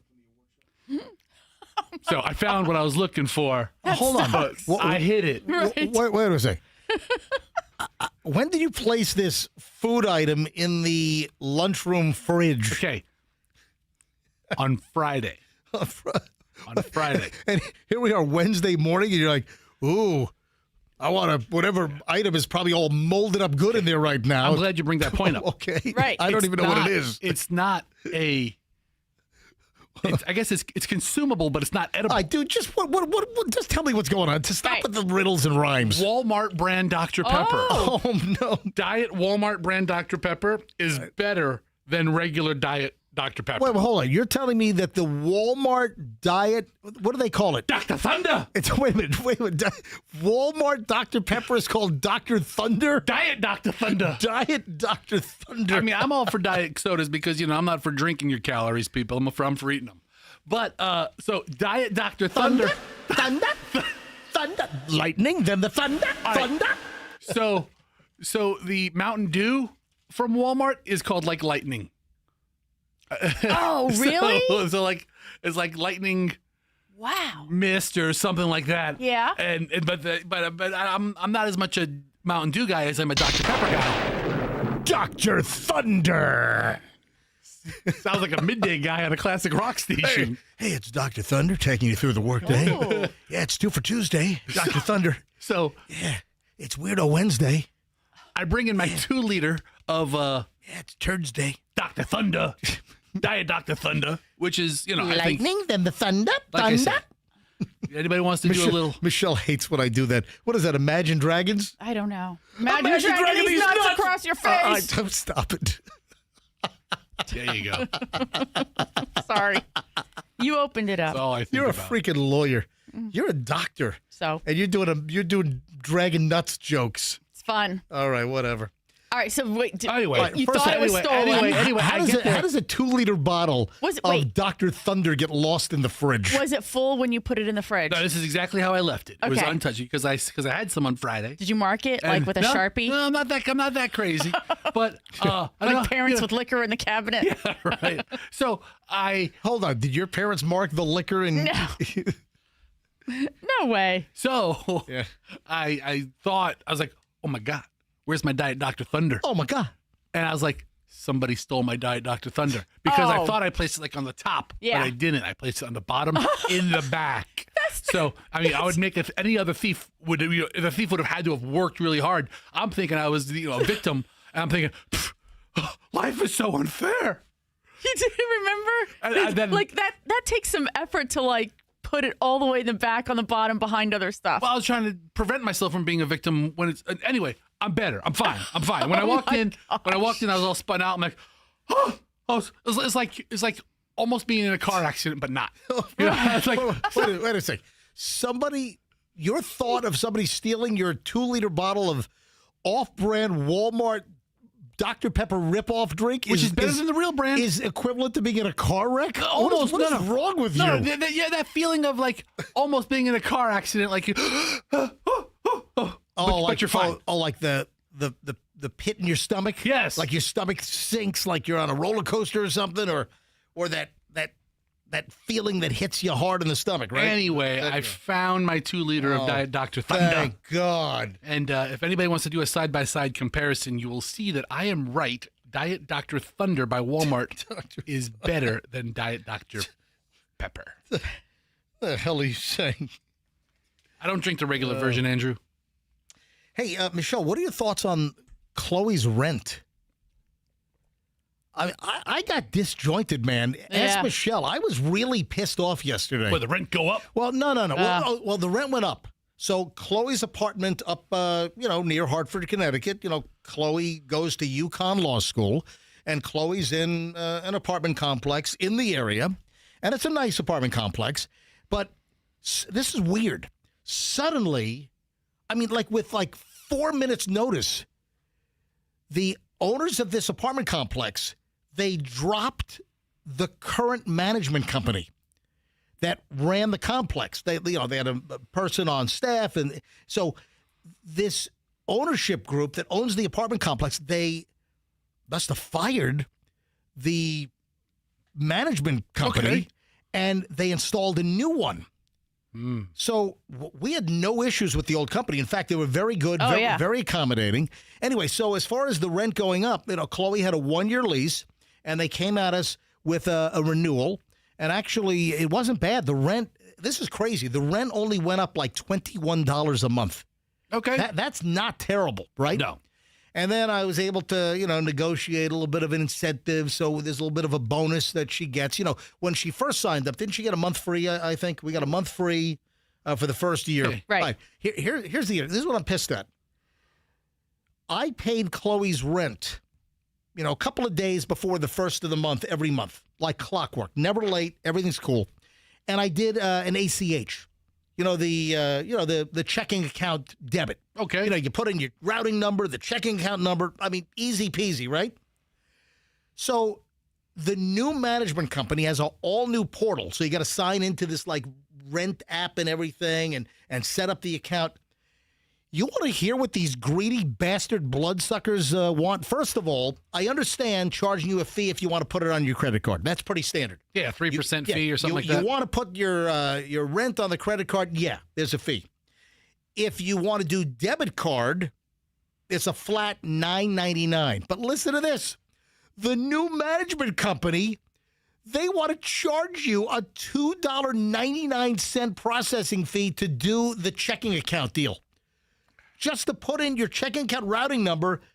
No, I've never had anyone charge for an ACH. That's free. Yeah. What the hell? They're getting one over on you, pal. You know what? Don't minimize. Don't minimize this. No, do not minimize. I'm horrified at that's this. That's just no. You know what? You're being obnoxiously sarcastic. You're being the exact opposite. Hold on. What do you say? You think it's acceptable that suddenly for the last year that they're going to nickel and dime you any way they can. Any way they can. And the energy you're spending getting bent out of shape. The old company, listen, I should not have to pay her rent. I've got to pay a fee to pay. What's wrong with this picture? You know what? I think we're going to reevaluate your status here at the Chateau Hartford. I got to pay a fee to pay. Yeah, pay to pay. No. Why don't you just give Chloe bricks of cash? That's a great idea. Send her with cash. Say, I will pay you every month in cash. You will not charge me $2.99. You know what? They just bought themselves a wheelbarrow full of pennies and nickels every month. Nickels and dimes. Yeah, every month. Get a change counter. Let's go. Drop off 700 pounds of change in the office every month. Honestly, even if you did it in singles, it would be enough of a hassle for the office. So here's what we're trying to do. We're trying to figure out, because Michelle, being the lawyer that she is, she quickly looked up Connecticut law, and Connecticut law requires that if you're a lessee, that you have to have at least one option to pay rent where there's no fee, processing fee. And, we're assuming that might just be a regular check. So now what? So you're going to, turn a check over? How is it easier for them to accept? I don't know. Again. Michelle, I know. I've never heard of this process. I was boiling mad last night. Right. It's frustrating just because, we know the system, and it's just. I feel your pain. I sympathize with you. Yeah. How do you pay your rent, Fester? Blood. I don't pay rent. I collect it. Oh, in blood? From the kids. You do. All right. You think living around here is free? Stop it. Pull those weeds. All right. So Hudson's the best at it. I sent the message over, and I'm waiting to hear back. I got a bunch of problems with this new, and I'm sure people can. But before I move on, let me just give you my list of grievances. Okay. All right, first of all, I sign on to the new portal. Listen, my daughter's in law school. Yeah, I know. She's got enough crap to worry about. Oh, she's in law school. I didn't know that. All right, shut up. All right, she's got enough to worry about. So, yes, mommy and daddy, I'm doing the legwork and taking care of the bill every month. So I log on to the new portal, and you know what else is going to be a nightmare, Fester? Oh, tell me what. All right, listen, you know what? Take your hands off your face. Why? Listen, He's tired. He's resting. Listen, I'm letting you He's get this listening. all. I want you to get this all out. I'm getting it out. I want you to get it Okay. all out. All right, I listen don't want to to this. interrupt you. I Listen. want you to get it all out. Listen, I'm sure there are people that can, empathize with Yes, this. I'm sure. All right, listen to this. So I got a whole list of problems. Number one, I sign on to the new portal. They have no record of me paying the rent for August 1, which I paid on July 28th before we went to Japan. Well. All right, so listen, I go to the new portal, and it has a big red late notice with a penalty. So this says that they have not received the August rent, which absolutely they did. I paid it in July. So the new management company took over on August 1. So this is going to be a freaking hassle. They want to charge you to do a checking account debit for the rent now. Now they're saying that we're delinquent, and they've put all kinds of penalties on the rent. So I got to try to unwind that. Then there was an incentive from the old management company for us to sign the new lease, and I'm sure that's going to be like getting blood out of a turnip, right? You might be best served having her write a physical check every month. Well, that's what I think what's going to happen. That's probably That's the That's what I'm gonna do. penalty-free option. That's probably going to be the free option. But again, how is that easier for a company to have to process a check, maybe have the management company, scan it and do a mobile deposit? I mean, It's not how about is that ease. easier? It's not about ease. All right, listen. What is it? It's about opportunities to charge you a fee. Yeah. Oh, you're so That's what right. it's about. It's That's not all about, it is. None of it's about ease. Because you know what? the staff Nobody is- else is going to think like that. They're just going to go, oh, God, I got to pay a fee now for this. And they're just going to pay it and do it. The people in the office are going to get paid the same amount no matter how many processes they do. They're going to charge you a fee if you want to do it this way. Well, You're we're right, not. Fester. I mean, Should have it's called not- you. It's not any more difficult for them to do it the other It way. was so easy just to every month just go on, click, Yeah. click, They know- pay the rent. And you know what? Fester's right. They know that. And they're like, this is so Sir? easy. Let's just add a little fee because nobody's going to care. You know, sir, Well, to guess do- what? I care. Sir. I am not paying them $2.99 a month to click and have it debited from Right. my checking account. It was so easy. It was almost like a luxury, wasn't it, sir? Please stop Yes. it. And luxuries are expensive. You know Yes. And it's going to cost you $2.99 a month. Yes. You're an But ass guess couch. what? Stop being an ass couch. Write a check. I have a stack of checks. She's going to get them. That's All right. folks, any thoughts on this? Seriously, and anyone have a similar issue? I mean, this bothers me. I'm sorry Yeah. if it does. And Michelle, Okay. it bothered you too. Well, yeah, but I'm not going to go on a 20-minute rant about it. I'm just going to. No, he Oh, is. really? We're I going just- to calls. I just went to my wallet, pulled out 12 checks, and said, "Here we go." Yeah. Yes, I am. And guess what? David, I did not even tell people to call in. Great. Here's David. I'm gonna grab one phone call and then move on. All right. David in Parrish. Hi, David. You're on the MJ Morning Show. Hi. Can you hear me? Yeah. Go ahead. Can you, you're totally right, MJ. You're totally right. It gets under my skin because the younger generation is just going to have everything go straight to their phone. And the problem is you're getting narrowed down. I think it's a freedom that I can't pay in many places with cash. And so now when you have to use credit, I'm now subject to all kinds of other terms and other fees that I have to do. And the problem is down the road, those fees are going to go up because if you have only one or two options, you're just going to be a victim to whatever they want to charge you. I own a painting business in Parrish. When I want to pay a bill, I do exactly what you want. I want to pay the bill. I don't want to pay extra fees on top of it. And what can I do to not do it? But the younger generation just doesn't get it because they just all use their phone. They don't see any of the cash. They don't see any of the money, and they're willing to pay whatever it takes. Incidentally, that's how they do everything monthly. All these little fees. And I just feel like really down the road, we're just being left to whatever subject to whatever the credit cards and what other electronic payments. All right. So you're in agreement with me that it is annoying as hell that they want to charge me to pay the rent. I have to pay a fee to pay a fee. Absolutely. Yeah, Absolutely. I understand a credit card that, they have to pay the processing fee. I understand charging 2-3% if you use a credit card, which I won't. I mean, this is the normal just debit. What if that's your only option? Yeah. No, well, they Connecticut law, they have to have an option with no fee. So I'm sure it's going to be drop a check off, which I don't know how that's easier for them. Bunch of turds. Hey, thanks for the call, man. I appreciate it. All right, one more call. Oh, by the way, the Dolly Parton tribute is coming up. So my thoughts, your thoughts on Dolly Parton, obviously big news. I mean, listen, her health has been terrible. I don't think folks expected Dolly Parton to, live forever. But certainly, I think it was unexpected early yesterday afternoon that the news broke that Dolly Parton had passed. So we'll get into that here in just a bit. Let me just grab, I'm moving on after, is it Jory? Jory in Seminole. Hi, is it Jory? Yes, good morning. Well, hello, Jory. You have a name that I've never heard of before. Really? Yeah, well, I mean, I did have a bunch of Jorys in, elementary school growing up. Well, I am your age.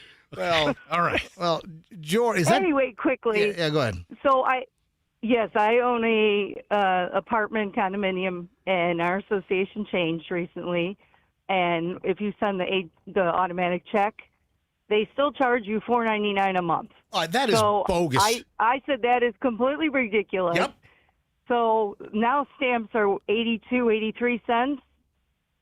I physically bought checks just to buy them, so I'd have them for 3 years, which cost me less than $30 to do than to pay their fees. And I actually hand walked the check in the office because I'm not paying 82 cents times 12 a month to send them their HOA. Yeah. Yes. It's principle. It's ridiculous. We're in, and this is the larger issue here. Getting nickel and dimed for everything, and now restaurants, and this is a big deal. Like the place in Hyde Park, everywhere. Last month, the place in Hyde Park, adding a 3% facilities fee. That's called cost of doing business. Yeah, you go into a restaurant. Absolutely.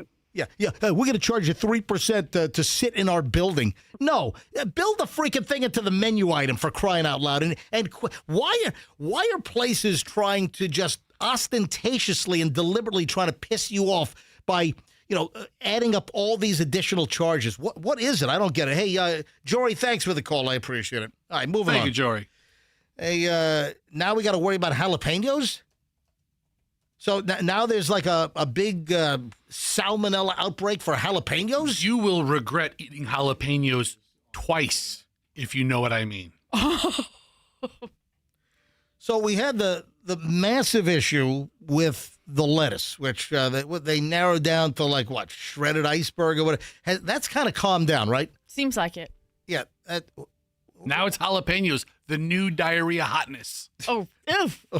It's right. It's adding a little bit to the diarrhea. A little spicy. Oh, no. It's a. I meant it more in a news way. I'm looking at the FDA.gov Salmonella jalapeno outbreak investigation, August 2026. So now what? We got to worry about jalapenos? Recalled fresh jalapenos from Sinaloa. Oh, that's great. So they got deadly drug cartels at El Chapo in Sinaloa. And also, you got the squirtapenos. Oh. Jalapenos from Mexico. Diarrhea from Mexico. I mean, there's more ways to catch diarrhea in Mexico than you can't drink the water. You can't eat the lettuce. You can't have the jalapenos. Yeah. But yeah, jalapenos now are the new thing. Let's spend a little time on Dolly Parton, and rightfully so. You saw that the president ordered flags at half staff for Dolly Parton. And I agree with that. I do. Dolly Parton's certainly a national treasure.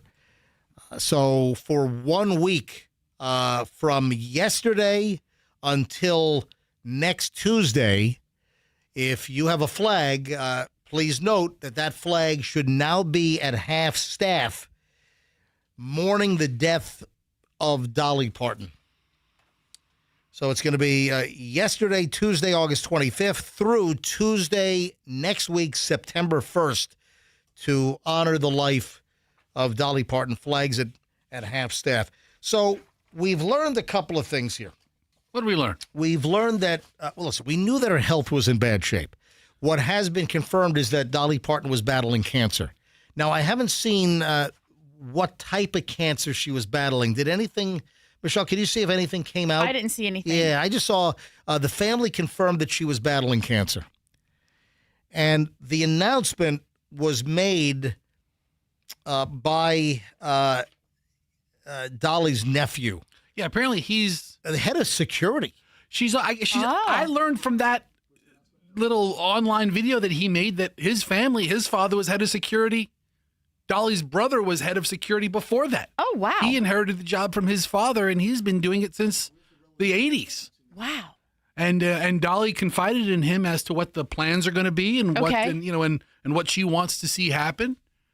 Yeah, so the head of security and a nephew of Dolly Parton, his name is Brian Seaver. Yeah. And he made the announcement. Apparently, according to TMZ, Dolly Parton died yesterday morning at a hospital in Tennessee. And then it was early afternoon. I'm trying to think, what time was it? It was about, late 1 o'clock hour? Like, 1:45, 1:50? Yeah, I think I first got a text like at 2 o'clock, Yeah. and then Michelle called me a couple minutes after that. So the family put this up on social media for Dolly Parton. Hey everyone, my name is Brian Seaver, son of Cassie Parton, and I'm representing the Parton and Owens family today, announcing the passing of my Aunt Dolly Rebecca Parton Dean, sister, sis, Aunt Granny to one generation and Gigi to the next. This video announcement is something Dolly asked of me years ago, before I fully absorbed it as a future reality.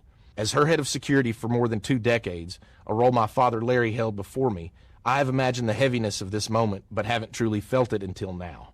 It is an honor that is mixed with absolute pride and great sadness. But sadness lies with us, not with Dolly.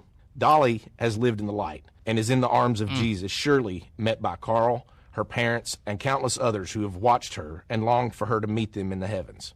I first went on the road with Dolly as a kid, getting a taste of the road life in the early 1980s. Dolly opened doors not just for me, but for her entire family to reach the potential we didn't even know was possible. Dolly also opened doors for generations of singers, songwriters, musicians, and dreamers from every walk of life and across every continent. By her example, we believed that anything was possible. She never saw a door she couldn't open, and the doors she opened made and changed history. My family and I have shared a lifetime of beautiful memories with Dolly, but so have you. She has always been on your television, your record player, your CD, and on your phone playlist, becoming an extended part of your family whether you liked it or not. Our family and the team she has entrusted with her legacy will work diligently to ensure her spirit will live with us forever. Dolly was a farmer, just like her daddy. He farmed the soil, she farmed songs and happiness. Dolly called me and said she wants to rest in a beautiful bed of plush cotton because after a life wearing heavy rhinestones, she finally deserves to be comfortable and have some rest. Rest in peace, Aunt Dolly, Aunt Granny, Gigi. May God bless Dolly Parton, and may God bless you all. She will always love you.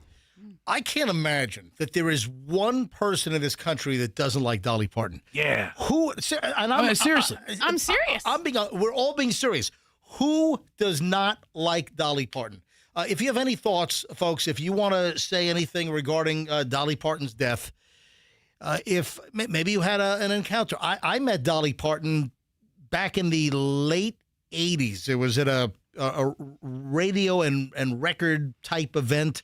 And I met Dolly Parton back it was Los Angeles, I think 1989 or 1990. And was she just as sweet as can be, or? Yeah, she was. Was she lovely? She was. That's every interaction you've ever heard. A bunch of things I want to say here. So, let me just spit them out so I don't get lost. But listen, if you want to call in, if you have any thoughts on Dolly Parton, anything you want to say, 800-990-1047. 800-990-1047. We'll open up the Dolly lines right now. It's 800-990-1047.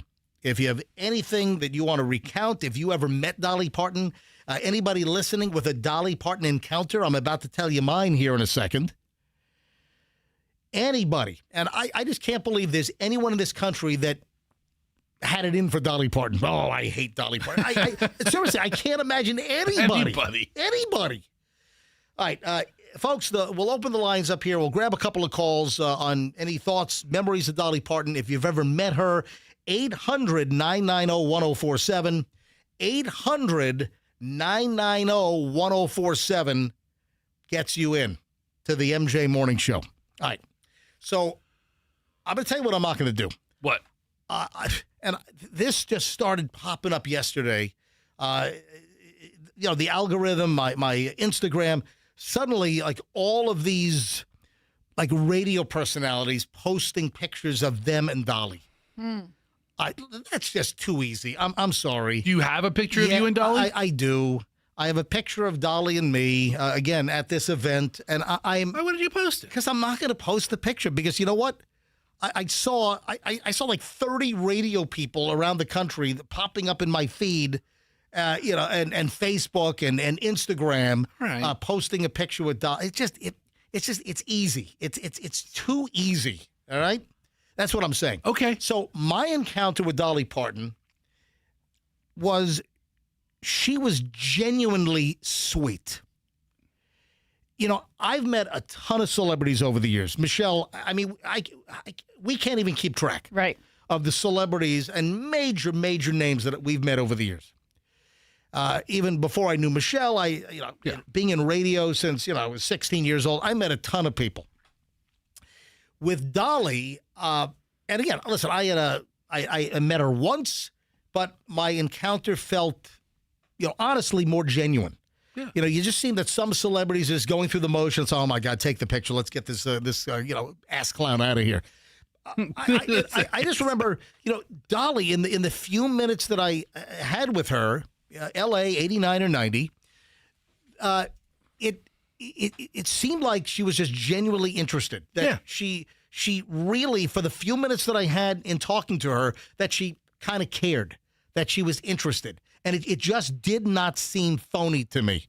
Whereas there are other celebrities that seem genuine, but there are plenty of phonies out there where they're just going through the motions.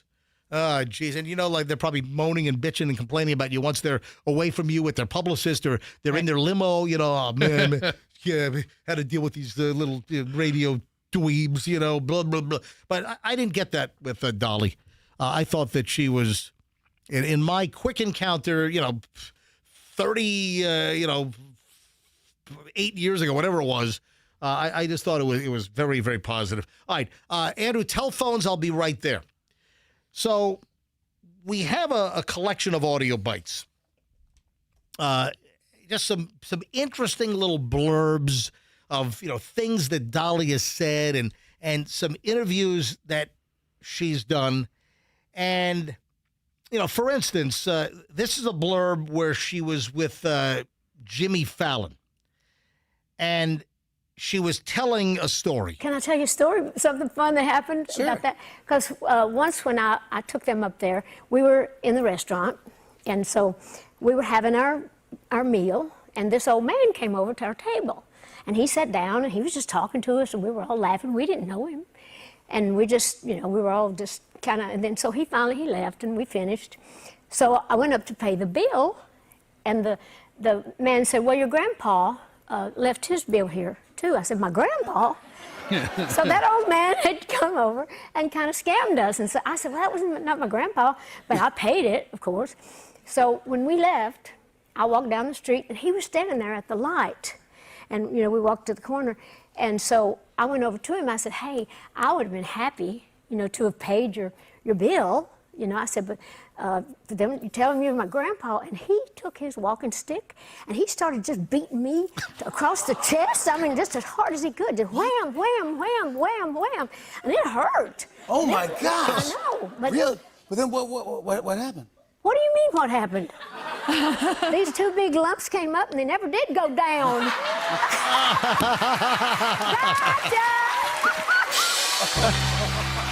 Gotcha! Yeah, because that guy would have popped those implants, I think. Right. Yeah. All right, let me grab some calls here. Let me grab, first up, Tammy is in Bradenton. Tammy, hi, you're on the MJ Morning Show. Welcome. Hey, MJ, I just want to say that I love what you just said. You're definitely a class act and show her your show. And for you being humbled and not having to paste a picture of you and yourself with Dolly because you knew her in her heart, I say that says a lot about you. And they definitely gained an angel. She was one here on earth, and a lot of people could have learned a lot of stuff from her. Yeah, again, I'm going to say what I said a few minutes ago. I just can't imagine there's anybody that is saying right now, man, I didn't like Dolly Parton. I mean, I can't imagine there's anyone. And yeah, listen, I just got turned off. Yesterday, as soon as the announcement was made about her death, and, I'm starting to see, I follow some radio folks, and then I'm in the algorithm. So even people I don't follow start popping up on my feed. And all these like radio personalities, some I've never even heard of, posting pictures of, themselves and Dolly. I'm like, no, I am not doing that. I mean, you got to figure she's been to thousands of radio stations over the years. Oh, my There's gosh. thousands of pictures out there with a bunch of different tens of thousands of pictures. DJs. Sure. Hey, Tammy, thanks for the kind words for Dolly. Absolutely. You're a class act, bud. Well, listen, thank you. I appreciate it. Michelle's shaking her head. No, I'm kidding. She's not. Christy is in Tampa Palms. Christy, hi, you're on the MJ Morning Show. Welcome. Good morning. I had the luxury of meeting Dolly in my old workplace. I'm a retired flight attendant, and I had the luxury of, I was a first class flight attendant, and she was in first class. This was from Nashville to Los Angeles, and she, at the end of the service, she came up to me because I was the flight attendant in charge of that aircraft, and she said, hey, listen, everybody on this plane knows I'm on this plane. Would it bother you if I offered to take a picture with anybody who wanted to take a picture with me? And I said, well, so long as it's not in the middle of the first class cabin. So we came up with an idea. She did it in between first and coach. She stood there.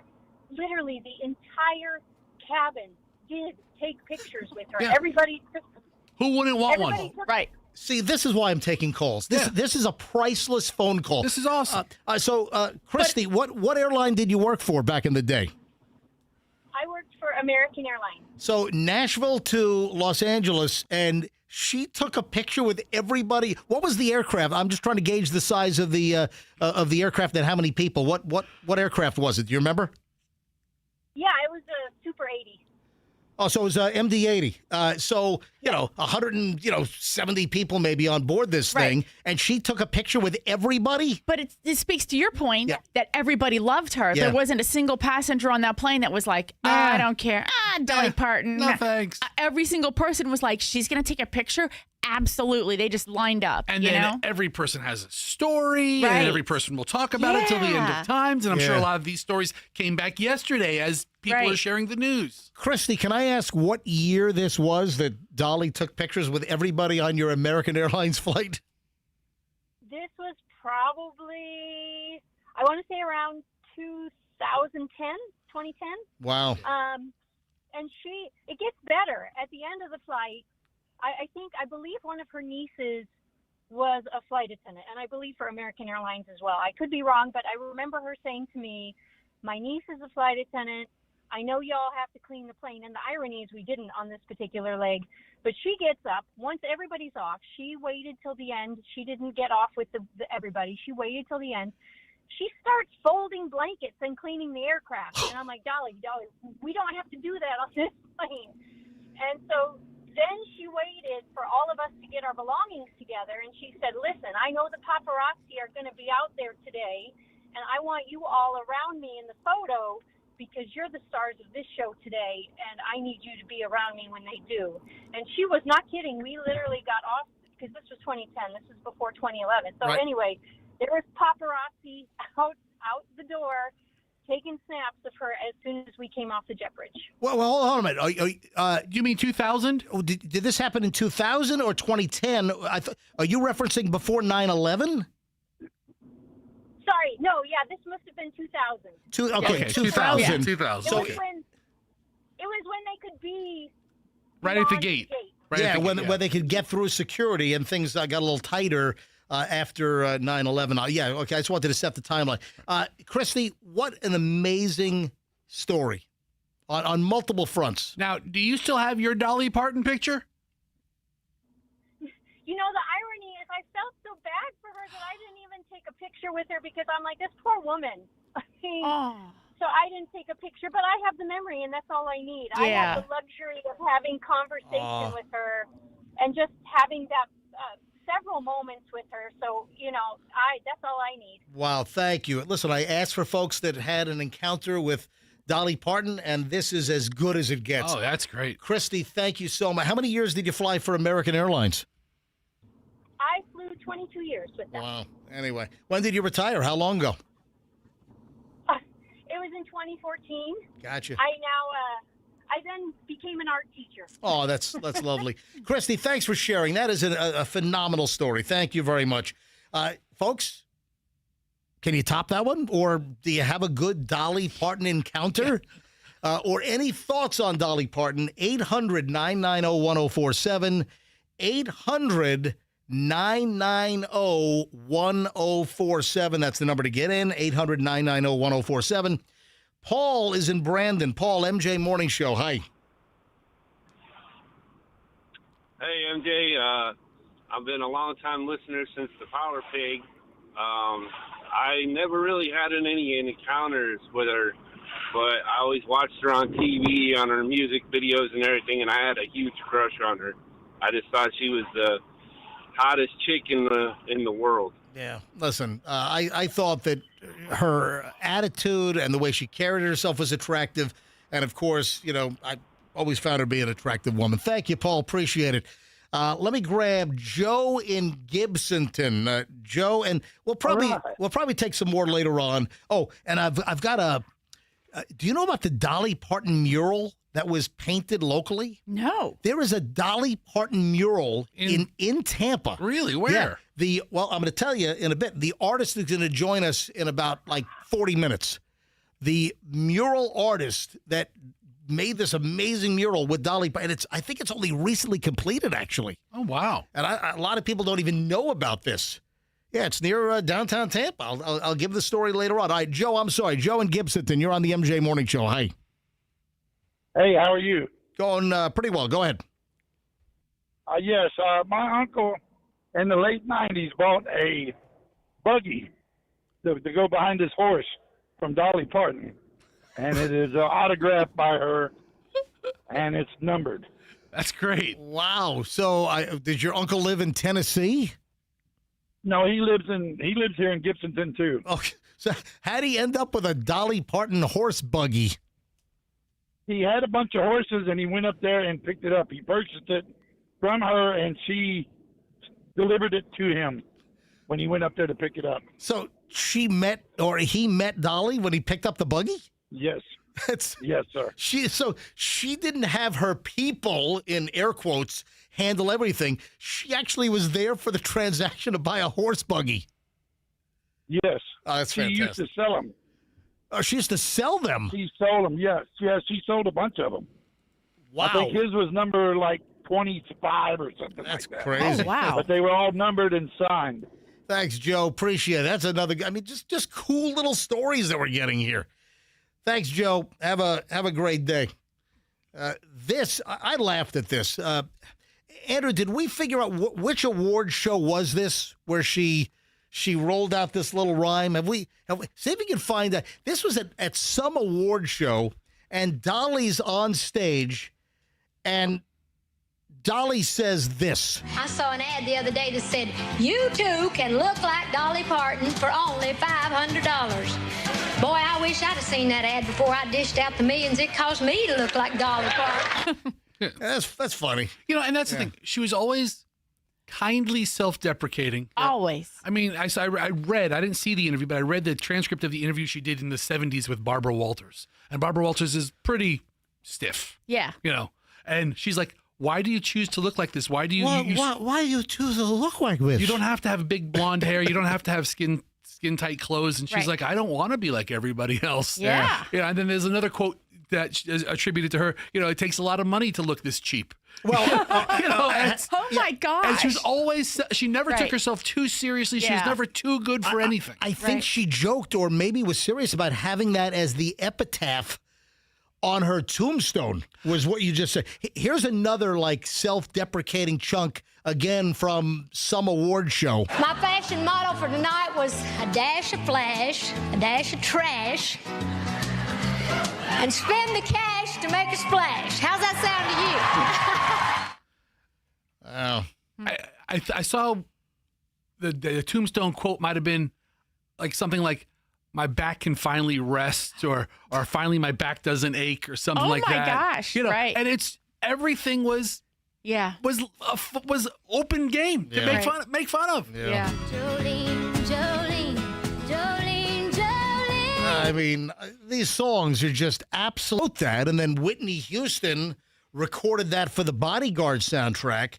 And I saw a story once where Dolly Parton said that when she first heard the Whitney Houston version of her song, that she was actually driving her car, I think in Brentwood, in Los Angeles, like on San Vicente. And it came on the radio the first time she had heard this. And she said that she had to pull over, that she got so emotional. And I think the story was she started crying when she first heard Whitney Houston do "I Will Always Love You" from the Bodyguard. And that and it was her song. You know, she recorded it. She wrote the song.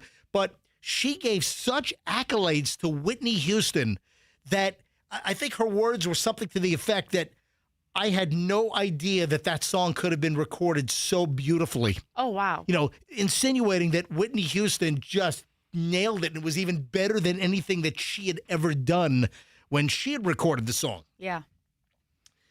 She made an estimated $20 million in royalties off of the Whitney Houston version. Really? Yeah. Islands in the stream, that is what we are. Of course, the duet with Kenny Rogers, Yeah, an absolute classic. You know, she won a Grammy for... Working 9 to 5, what a way to make a living. I mean, you look at her catalog. You look at what Dolly Parton did. You know, from her first big hit was 1966. And do you know what her first song was in 1966? That was the year I was born. She had a song called Dumb Blonde. Seriously. Oh, my gosh. That was her first hit, Dumb Blonde. You know, but it goes back to show that she was always... Yeah. So she'll make the joke about herself before any of us can even think of one. Right. Yeah. So she had 25 number one hits. Wow. She had 11 Grammy Awards. The first Grammy Award was for Here You Come Again. Yeah, that was the first Grammy Award. Here You Come Yeah, Again. and that's a great song. Yeah. I mean, Andrew, did you pull Here You Come Again? Did we not pull that one? Kind of more of a melodic ballad. Yeah, Here You Come Again. I Yeah. mean, what a great song. You can't not sing along to this. So that was her first Grammy, and I think that was 1979.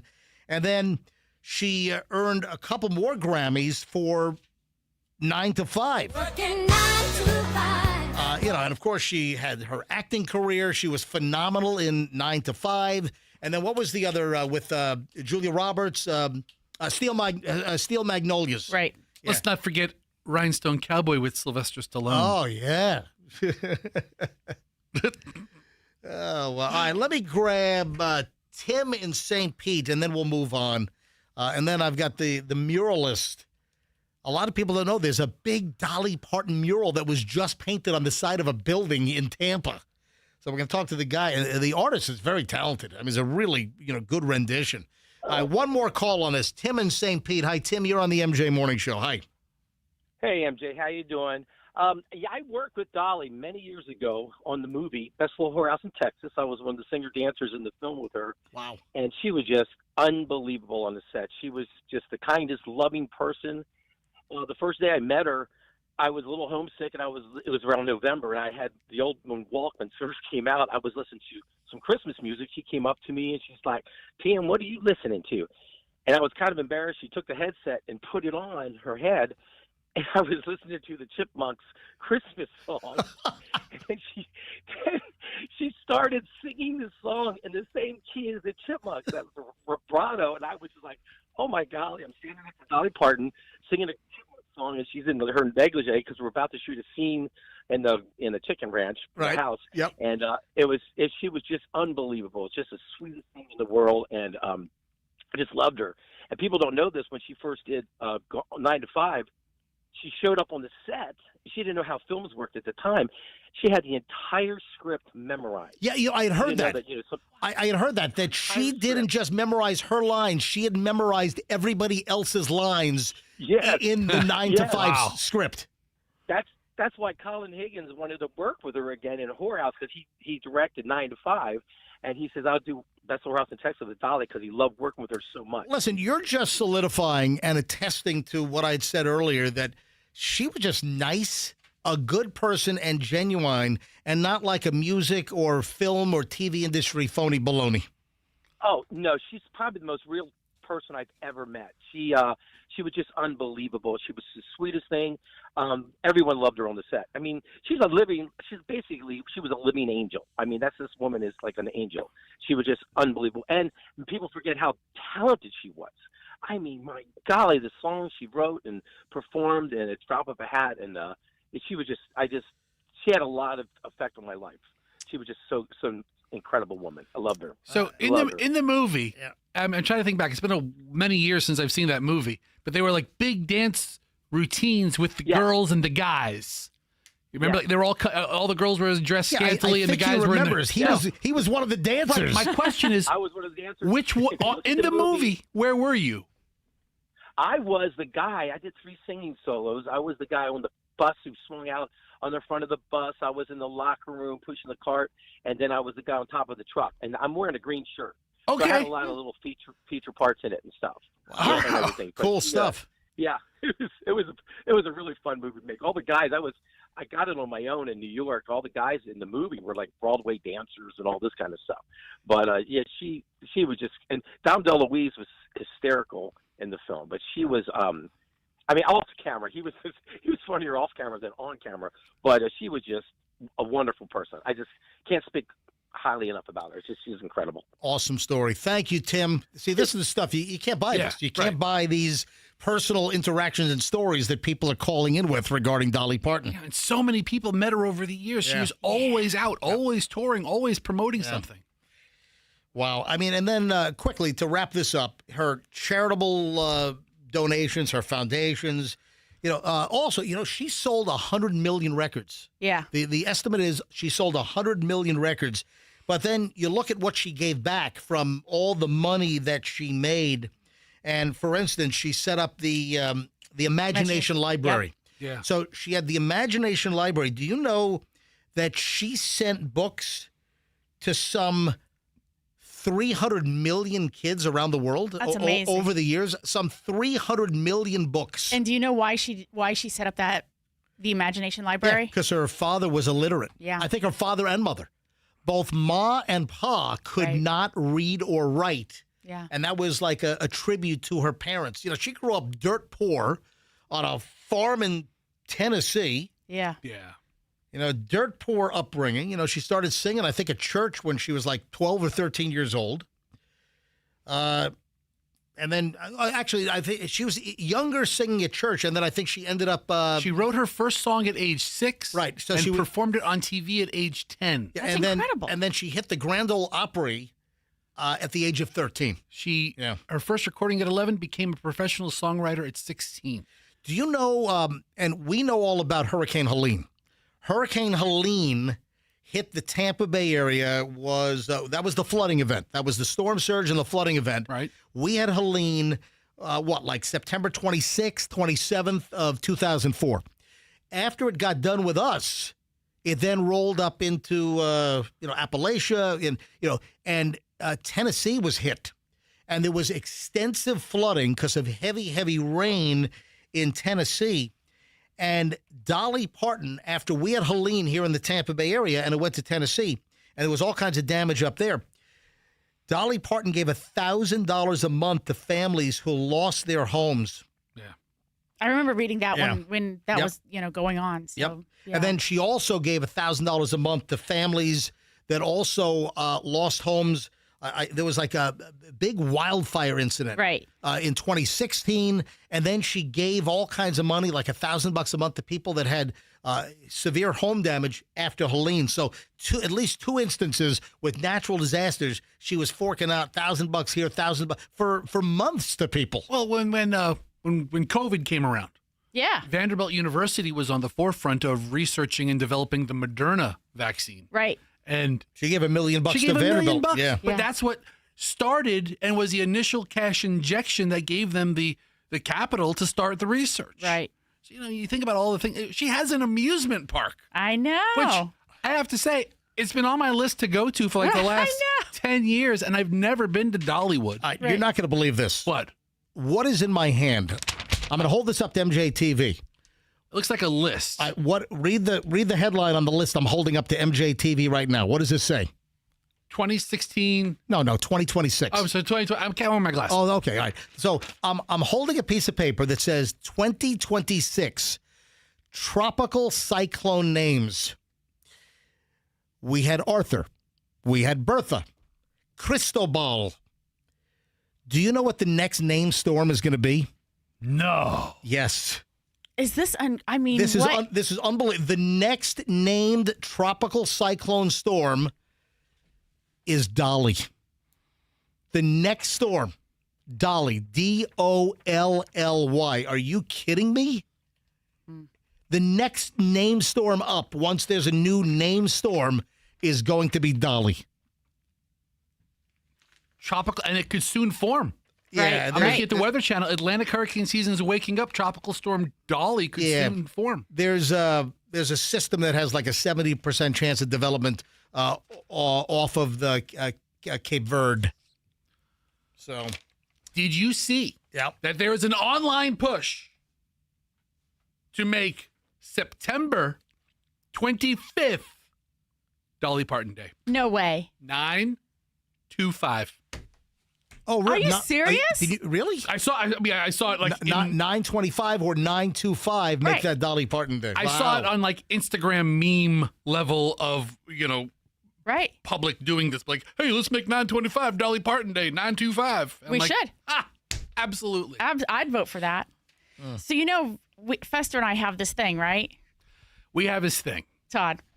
We have this thing. Yes. The death haikus. Yeah. So I describe the death haiku. So whenever there's a death of notoriety of somebody who's notable or celebrity or something, big news. Not your everyday run-of-the-mill deaths. Right. Fester and I kind of quickly exchange texts, and we sort of express our grief. Our grief and honor recognition. Yes. Because it takes a lot to be on the haiku list. Correct. So we exchange haikus about the person. So we did it yesterday for Dolly Parton. We did. Because it's only appropriate. Okay. So, and this is the first time you're really talking about, or this is the first time that you're going to reveal a death haiku here on the MJ Morning Show. I mean, we've alluded to them in the past, the fact that they exist. Right. But we've never really... recited one. Well, because the ones that I've shared with you, you were like, we can't say that on the air. Or we can't say that about that person. Like, a lot of times, Fester and I have There's varying degrees of crass. Yes. In these haikus. But with Dolly Parton, as we were saying, right? She's such a wonderful person. Yep. Our haikus are probably shareable. So you both have a haiku for Dolly Parton? We do. Who wants to go first? Now, remember, the haiku, what makes it so beautiful. What is the pattern? The 5-7-5? What is it? 5-7-5. 5-7-5. 5 syllables, 7 syllables, 5 syllables. Right. So it's short, it's sweet, and it expresses a thought or emotion. Right. Who's going first? I'll go first. All right. Fester. Fester's Dolly Parton haiku. Go ahead. Dolly.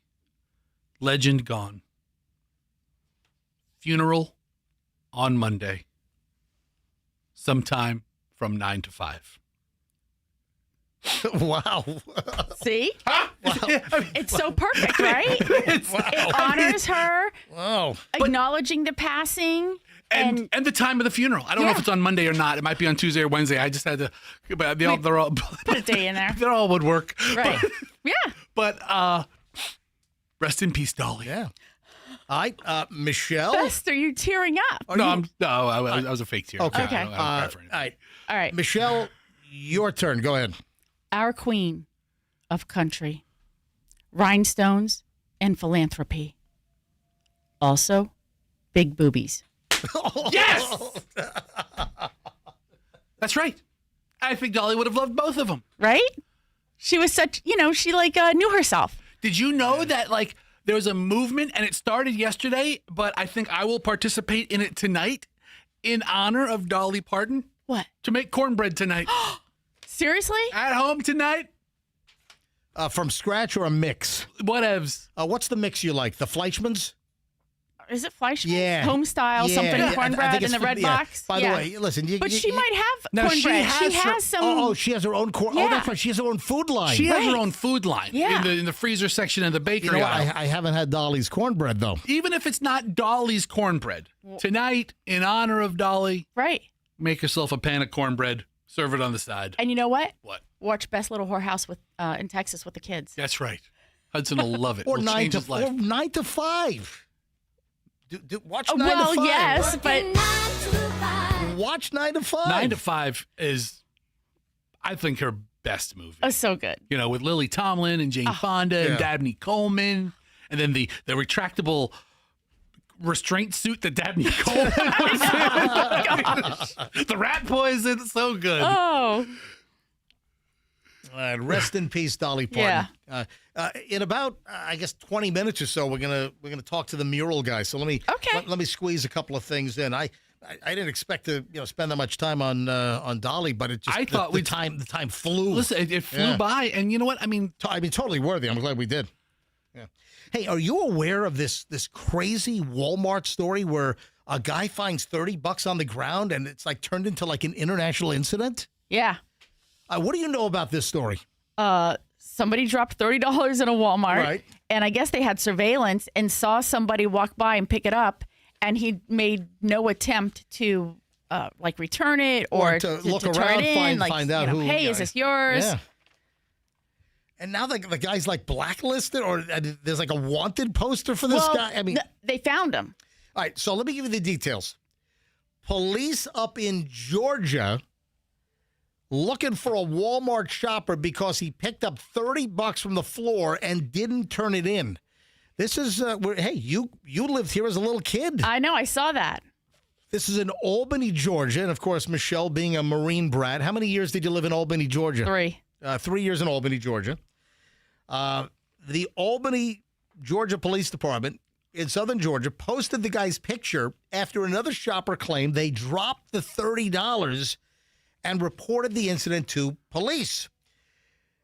This individual picked up the money and did not turn it into the employees. That's what the Albany Police Department put up on their Facebook page. Yeah, what's the crime here? The department later noted that the man returned the cash and that the person who called the police decided not to pursue criminal charges. Well, first of all, what criminal charges?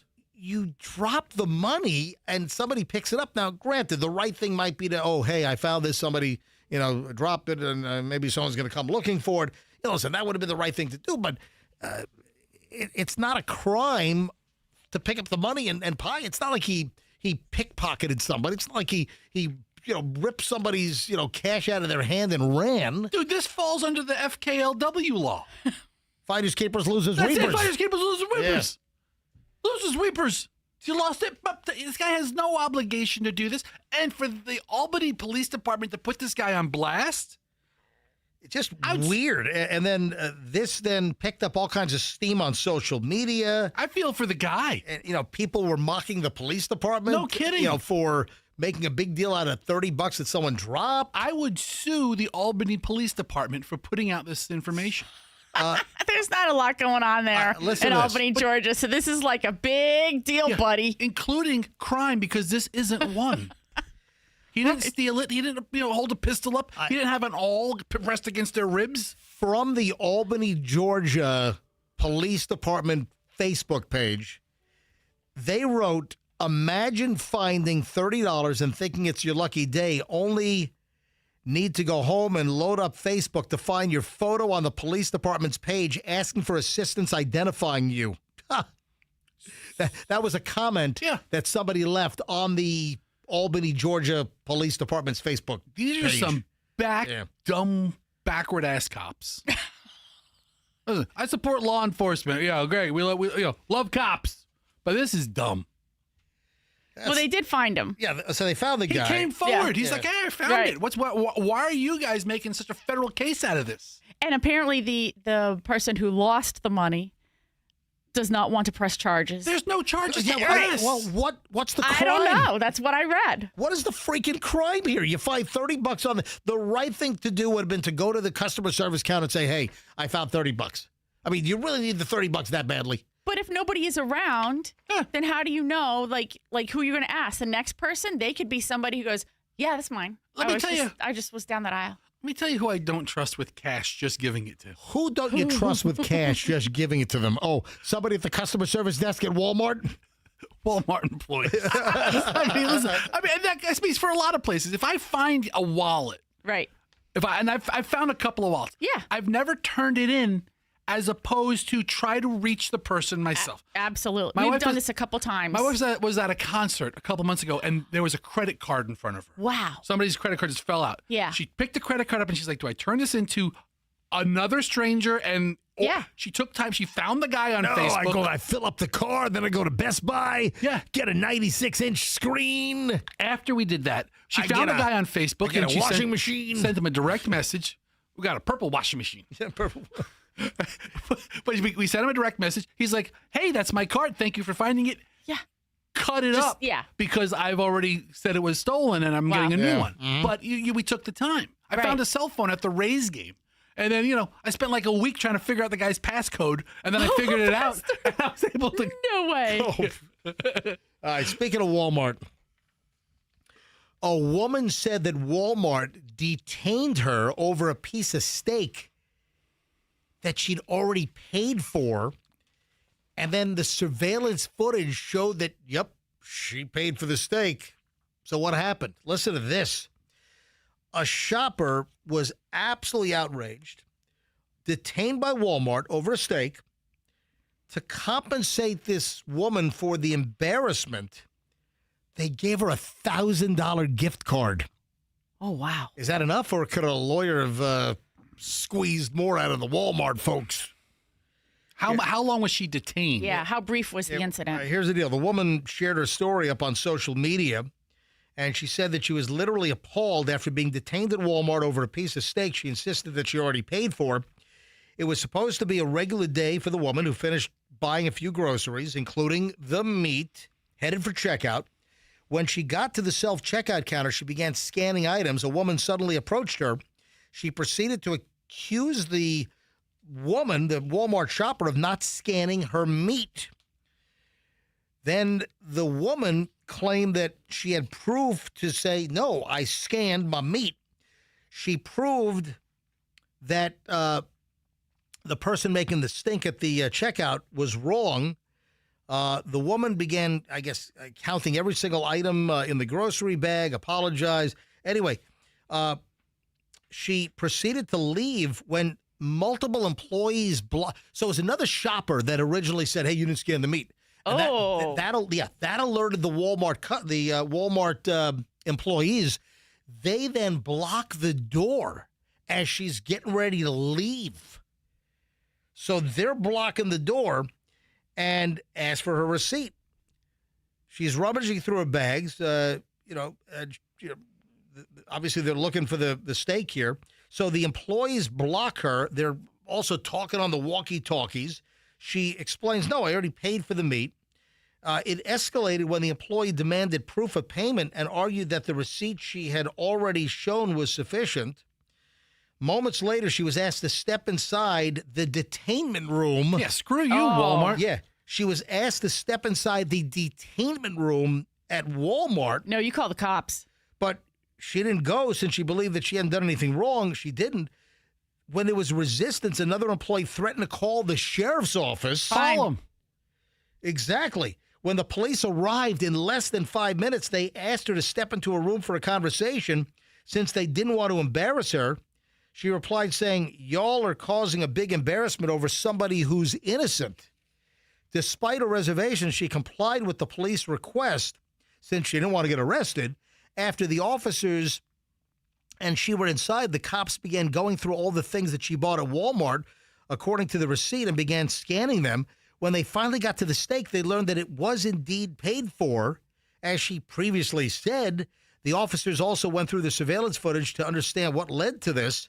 After verifying the facts, confirming the machine malfunction, the officers apologized for the inconvenience. However, she wanted to understand the way forward and began arguing with Walmart employees and the cops.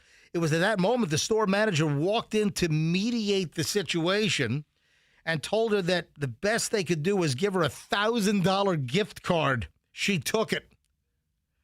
Yeah. Or, could this have been worth more if you decided to pursue it legally? You know what? I would have tried to find out who the person was, the other shopper who said, "Hey, she didn't pay for her meat." I mean, what was the purpose of that? That customer's long gone. Right. I mean, they just made the stink and they Right. left. But if they swiped their card or something, if she did find an attorney to take the case, then they would be able to probably track that person down. Yeah. Wow. Man, that's a crazy story. I would be so infuriated if I'd been accused of stealing. She might have had a little negotiation power, right, at the time of the best we can do is 1,000. Hey, listen, make it 2. Make it 2,000. Make it 2, and make it 2. You never hear from me again. Exactly. Or I don't call Saul, my lawyer. Better call Saul. Wow. You ever see a story or a report of the burden that a Walmart is on small towns, police departments? No. Oh, hold on. That was kind of a disjointed sentence. Yeah, it was. But I understood what you meant. Why did you put that all together? All right, so a lot of Walmarts. Right. I mean, every little crap-ass town has a Walmart now, right? And a lot of these Walmart, the police departments are like, 20 officers or 10 officers or 15 officers. And there's such a disproportionate amount of calls to the Walmart. Wow. For people coming in from other towns, it draws from the whole community, not just your jurisdiction. Right. That police departments or small police departments are being strained and stressed for... Because there's an inordinate amount of stuff that happens at the Walmart. But the rest of the community is not being served now. Oh, that's terrible. The cops got tied up for an hour and a half with this lady. So what you're saying is you're spending too much time at Walmart. I got another question. Yes. I can't think of the last time I've gone to a Walmart after 2 o'clock and there's not a sheriff's deputy squad car on the premises. Like you go to cop. I see it sometimes. I was at Walmart yesterday. I shop at sketchier Walmarts than you. That's true. I was at one of the nicer Walmarts, which was so the 2 Walmarts that we go to the complicated store. Yeah, but frequently the complicated store is at 275 in Dale Mabry, but I do prefer the Gandy store. Yeah, the store in South Tampa on Gandy, in between Dale Mabry and West Shore. That's the better Walmart. So frequently you go to Walmart, you see an officer there in the parking lot or parked up against the front of the building. That's not off-duty work, is it? Or is that the cop responding to? I think they do have off-duty. I think Walmart pays off-duty at some locations. Yeah. Okay. Yeah, I don't know, but I seem to see officers there all the time, and I'm thinking, what are they trying to put together? Some old lady on a can of beans, or is it some guy trying to walk out with 10 big screens? You want to hear about a first date nightmare? Yes. This is interesting. From Reddit. What happened? So this is the am I the a-hole? Right. This is where people lace something. Listen to this. Am I the a-hole for ending a first date early after a girl deleted half of a playlist that I'd been building for years? What? Well, yeah, exactly. What? Say what? Listen to this. I am still super pissed about this. And when I was telling a friend about it today at the gym, he told me I was tripping. So last weekend, I was on a first date with a girl I matched with on Bumble. We'd been texting for a little bit back and forth. for a few weeks now and decided to meet up for drinks and then grab food. Everything was going fine, and honestly, the drinks were awesome, and we were vibing hard, and she really seemed like a dope person. We get in my car to head to grab something to eat, and I'm playing this playlist that I've been carefully putting together for like 5 years now. It's a mix of stuff like SZA, Summer Walker, Frank Ocean, and some of the Weeknd's softer songs. All right. A few other similar artists. A few minutes into the drive, she asked if she can look at my phone to change the music. I handed it over without thinking much of it. Next thing I know, I glance over, she's deleting songs left and right. Wow. I then noticed that she's already wiped out a huge chunk of the playlist in a matter of minutes. Like legitimately half of it was gone before I could say anything. I asked her what she was doing, and she said the playlist was too soft and feminine and not masculine enough for a guy. She started adding her own songs instead, and that low-key pissed me off. I told her to stop, give me the phone back. I looked at what she'd done, and a bunch of tracks that I'd spent years collecting and arranging were just gone. I pulled over, restored what I could from recently deleted, and told her I was going to end the date here and drop her off out of the car. I'm just going to end it here. We're going to put a bullet on this night right now. She seemed surprised and a little offended, said I was overreacting, that it was just music. I still drove her the rest of the way to her car, but the vibe was completely dead. She got out without really saying much. I don't know. I spent a long time building that playlist, and she just started erasing it like it was nothing because she decided that it wasn't guy enough. Yeah. Oh, what a pain in the neck. Yeah, I didn't feel like continuing the date after that, looking for outside opinions. Am I the a-hole? No, I don't think she had any right to start deleting crap on your playlist. No. And I mean, I don't know what kind of music would not be guy enough. Yeah, what does that mean? People like what they like. I mean, I'm trying to think. I mean, do they have like, the soundtrack from K-pop Demon Hunters in there or something? And which is totally cool, by the way. You like it. I like Huntrix. Yeah. But, I'm trying to think of where she gets off even saying this is this. You know what? I think she's a little too judgy. Maybe too judgy. That was more of the bigger issue. That's crazy. At the price of half of your playlist, you dodged a bullet. Right, exactly. Yeah. Oh, I gotta get the mural guy on. All right. Fessy, you had no idea there's like a Dolly Parton mural, which I think is relatively new, that's painted on a building in downtown Tampa now, or near downtown. So I know I've passed this business, but the last time I passed it, I'll get into the whole story. I got to get this dude's name is Cam Parker. And Cam Parker is a muralist. And I'm going to tell you right now, he's a talented artist. Is he going to put up the MJ mural? We ought to do that. Oh, you know what? We ought to just have him show up in the middle of the night and just do it on the side of the building here in the office park. Yes. Fantastic. See what the management says. Hey, let me call this guy up. I've not seen, I'm looking at a still image of Cam Parker painting the mural, and I have not seen this mural yet. So let me get him on the phone. He should pick up.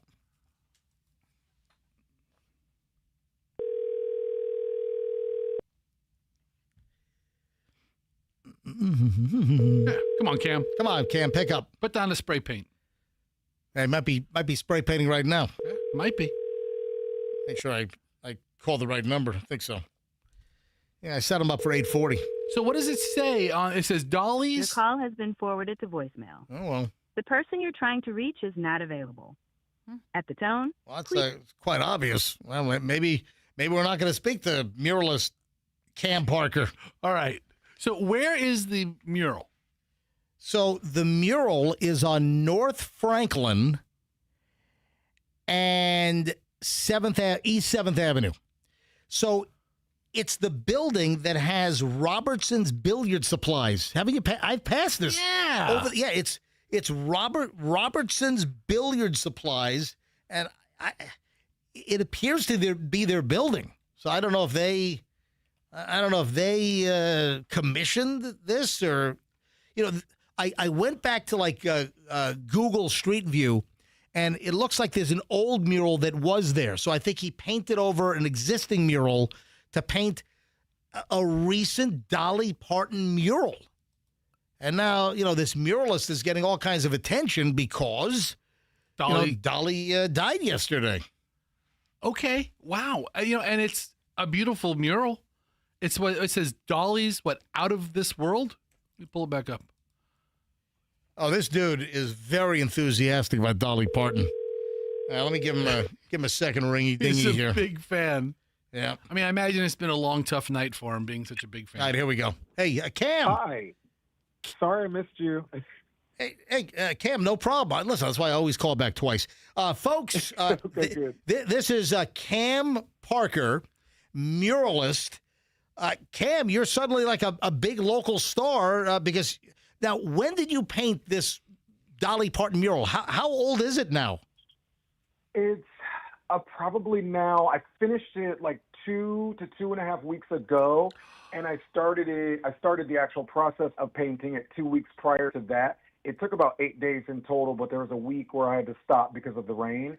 But I was very insistent and persistent on getting it done in a timely manner. I wasn't necessarily planning for, of course I wasn't planning for this, but the goal was to, basically give her flowers and show her the impact that she has on all of us while she was alive to see it. All right, so again, Cam, the timing here is unbelievable that, you started this project, let's say a month ago, and, Dolly passes away yesterday. Tell us, how did this come to be? How did this come to fruition that you're painting this Dolly Parton mural on the side of the Robertson's Billiard Supplies building? Mm-hmm. Well, so it all started because I'm completely and utterly obsessed with Dolly Parton. I'm not even joking. I am. And I have been since I was 8, and I'm 42 now. So wow.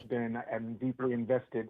And so I was speaking to the Robertson team, and they were like, "Let's freshen up this wall," because I previously painted Lady Gaga there. Oh, okay. So prior to you doing the Dolly, Lady Gaga was there. Mm-hmm. Yes, and so that did what it did for me and for the city of Tampa just in general. It was really cool, but I did that in 2018, and we're in 2026, so it definitely was a little sun-beaten. Yeah. And we just wanted to freshen the space and freshen the wall, and I was like, how about this? Because I had been wanting to do that specific kind of image anyway, and she was like, let's go. Please, let's do it. So, yeah. Dude, you're talented. I mean, I'm looking at the rendition here, and I think you first of all, you nailed Dolly. I think the work is tremendous. You're a talented. Thank you. You're a talented muralist. This is good stuff.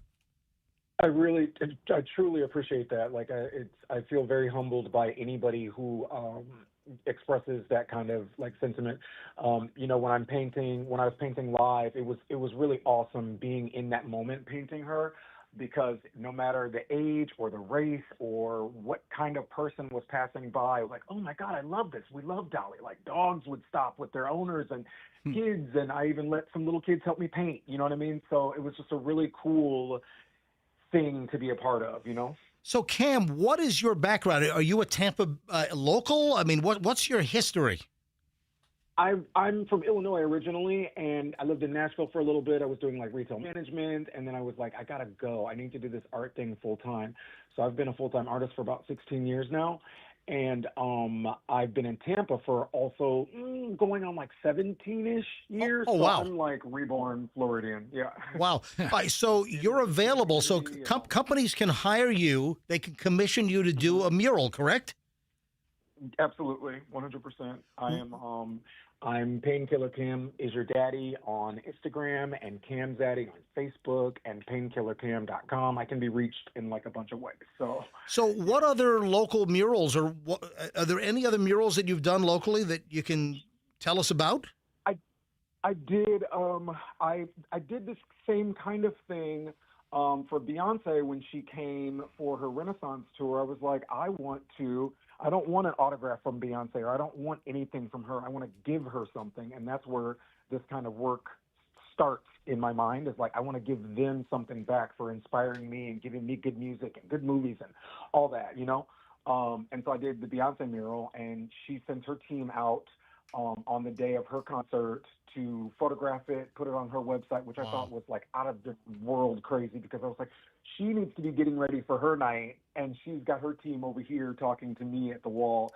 And then it became this kind of like, it was like a pre-Beyonce stop before the concert, and people were going there for selfies and partying and listening to music, and it was just a really cool thing to, once again, be a part of. It's all of it's really humbling, you know? Now, Cam, were you able to get a picture of the mural and send it to Dolly's people, or were you hoping, had it not happened yet, to let Dolly know that you had done this mural here in Tampa? Well, like that, you know, that's kind of always the goal, because of course, if I'm doing this as like a gift from the purest place inside of myself, I of course want them to see it. I didn't even really, I've said it a couple times, and I haven't really like said it publicly, but Dollywood reached out, her amusement park, the team there, they reached out and they just expressed, and this was I want to say a week and a half ago. Wow. So she was still, you know, alive, and so I don't know for a fact that she saw it, but I'm just gathering that if the Dollywood team saw that and expressed that to me, that she saw it. And I was like, okay, that's totally good enough for me. You know what I mean? Right. So it was just really cool that they... Wow, so this is kind of breaking news that the Dollywood team did reach out. So Dollywood was aware of the mural you did in Tampa. Yeah, and it was just a humbling... They could have sent me something as brief as, cool work, man, but, sending me a very nice, I guess, letter. It was a DM, but it was just super cool for them to have taken the time to do that, you know?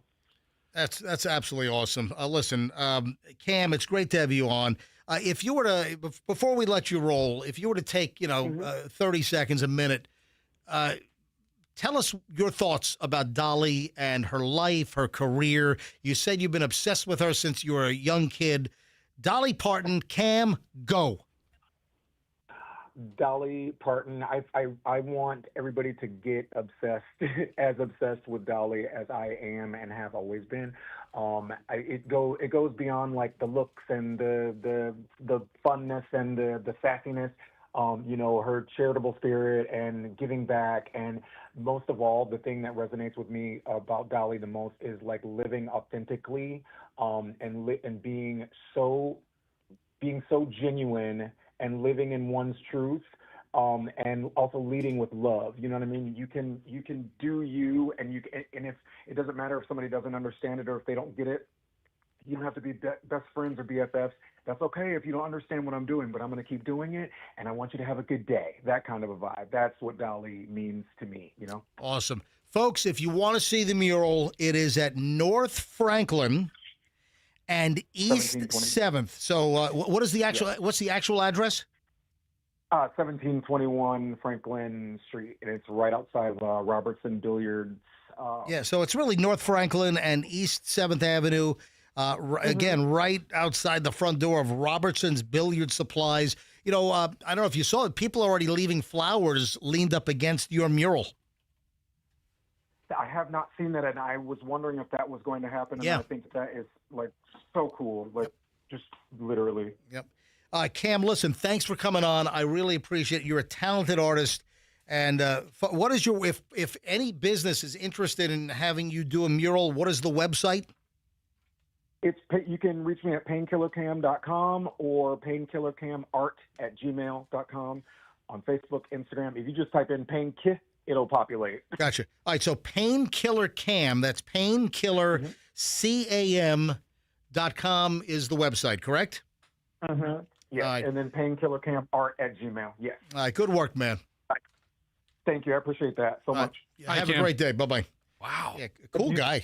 Yeah, cool mural. And they took the time to write back from Dollywood? Yeah, that's interesting. That's awesome. It really is. All right, so Michelle, it looks like you're getting ready to pack it in over here. Have you called Have you called an Uber yet? I have not. How much is an Uber to the airport? I haven't looked at it yet. Do you want me to call an Uber for you? Or No, I can do it. Oh, did I screw that up last time? Yes. Yeah. Hold on, what happened? What? You did it on your phone, and she's a different person. And No. Michelle, did you leave from here prior to go to the airport? Yeah, you didn't put the address, and it put like the geo tracker, and it went to the back of the building. It went to a whole different building in the office complex. You just don't understand how that technology works. Yes, I do. You think I'm an idiot? I don't think you're an idiot, but I understand the technology. All right, so are you all packed up? Yeah, she's all buzzed. She's Pretty got much. everything. All right, so You need help going downstairs? Let me carry a bag for you. I'm under control. Thank you. What are you going to leave for me? I'm going to leave it in the car for you. Oh, you're going to, okay, so, all right, so. Look, finish up talking. Yes. And I'm going to exit the studio. Okay. Okay. You guys should, kiss or something. It'll be a day or two, right? You know what? You should go back there and give it's 48 hours. You should go back there and break a big one off for your boy. All right, so. You don't have to worry about me. I'm fine. But you should, We're at break time anyway. You should tongue it up good right now. Yeah. I want to watch. Oh, really? I'm gonna have a cigarette. Oh, You guys go ahead. Dude, that's creepy. I want to watch. Yeah, okay. I want to watch. That's. Dude. I'm right here. Want to watch? Michelle, go back. Go ahead. Really get in there. Go ahead. There's already one heavy cuck that's out there. We don't need a second one. All right. I'm in terrible company. I'll tell you that. All right. All right, let's go. All right. No. All right, Michelle. Michelle, you going to give me a hug? Come on, MJ TV. Andrew, here we go. Oh, a little hug. All right. Oh, yes. All right, have a good flight. I'll see you Friday afternoon up in the big city. Oh, that was so good. All right, that's creepy. All right, 8:54 at the MJ Morning Show. When we get back, it's the 9 o'clock hour, minus Michelle, just Fester and me, and we packed. We loaded in the final hour. Oh, Michelle, you're not going to be around for the Ollie G. I might call you on the phone. Man, I watched the new Ollie G's coming back, and it's just like it kind of came out of nowhere. So Sacha Baron Cohen he has a new Ollie G movie coming out in October. And I watched the trailer last night, Fester. I was peeing my pants in the trailer. All right, hold on. We got a lot of stuff next. MJ Morning Show on Q105, 104.7 FM. Please stand by. Your air conditioning needs help. Your air conditioning needs rescuing. Who do you call? Oh, they made it simple. You call Air Rescue. So your air conditioning is busted. Call the company I use. Call the air conditioning company that I highly recommend. And you know I'm a picky freaking booger, all right? I'm a picky dude. And listen, Michelle too. Michelle has thrown contractors out of our house in the past. And Michelle's like, man, this Air Rescue is fantastic. Yeah, formerly Plan B Air Conditioning. If you have an air conditioning problem, system's not working, it's blowing hot instead of cold, you need a repair, you need a diagnosis, you go to airrescue.com, airrescue.com. Right now, if you need a new system, they'll give you a $1,500 trade-in credit on your old system if you need a new system. They've put in 3 systems for me just recently. A commercial client. So a business that I'm associated with, people that I know, they just put in 5 new units in the last 3 weeks from Air Rescue. The Holland Group, Steve and Elizabeth Holland, Air Rescue just put in 5 new systems for them at their offices in Clearwater. Raving about them. Folks, airrescue.com. Airrescue.com. Mention me, MJ, get 10% off. Airrescue.com. It's a smart air conditioning move, and tell them, of course, that MJ sent you. If you're in a car wreck, a slip and fall, let me help you cut through the clutter of all the lawyers that are screaming and all the noise that's out there. If you need a great attorney to handle your case, to make sure that things are righted, you're rear-ended, you're T-boned, somebody else's negligence on the road has caused you pain and suffering and damage, you deserve to recover, and that recovery team is at the hands of the Kemp Law Group. Accident or fall, you call Kemp Law. Car wreck? Sure. What about a slip and fall? You're in a place of business, and through negligence, you have an accident. You trip, you fall, you slip. Maybe there's some kind of, nasty, mangled parking lot problem that you hurt yourself in. You don't pay a dime until you recover. Let the law team of the Kemp Law Group go to work for you. Man, the work they do, the investigation, the evidence they put together, preserving evidence to make sure that your recovery is the best possible.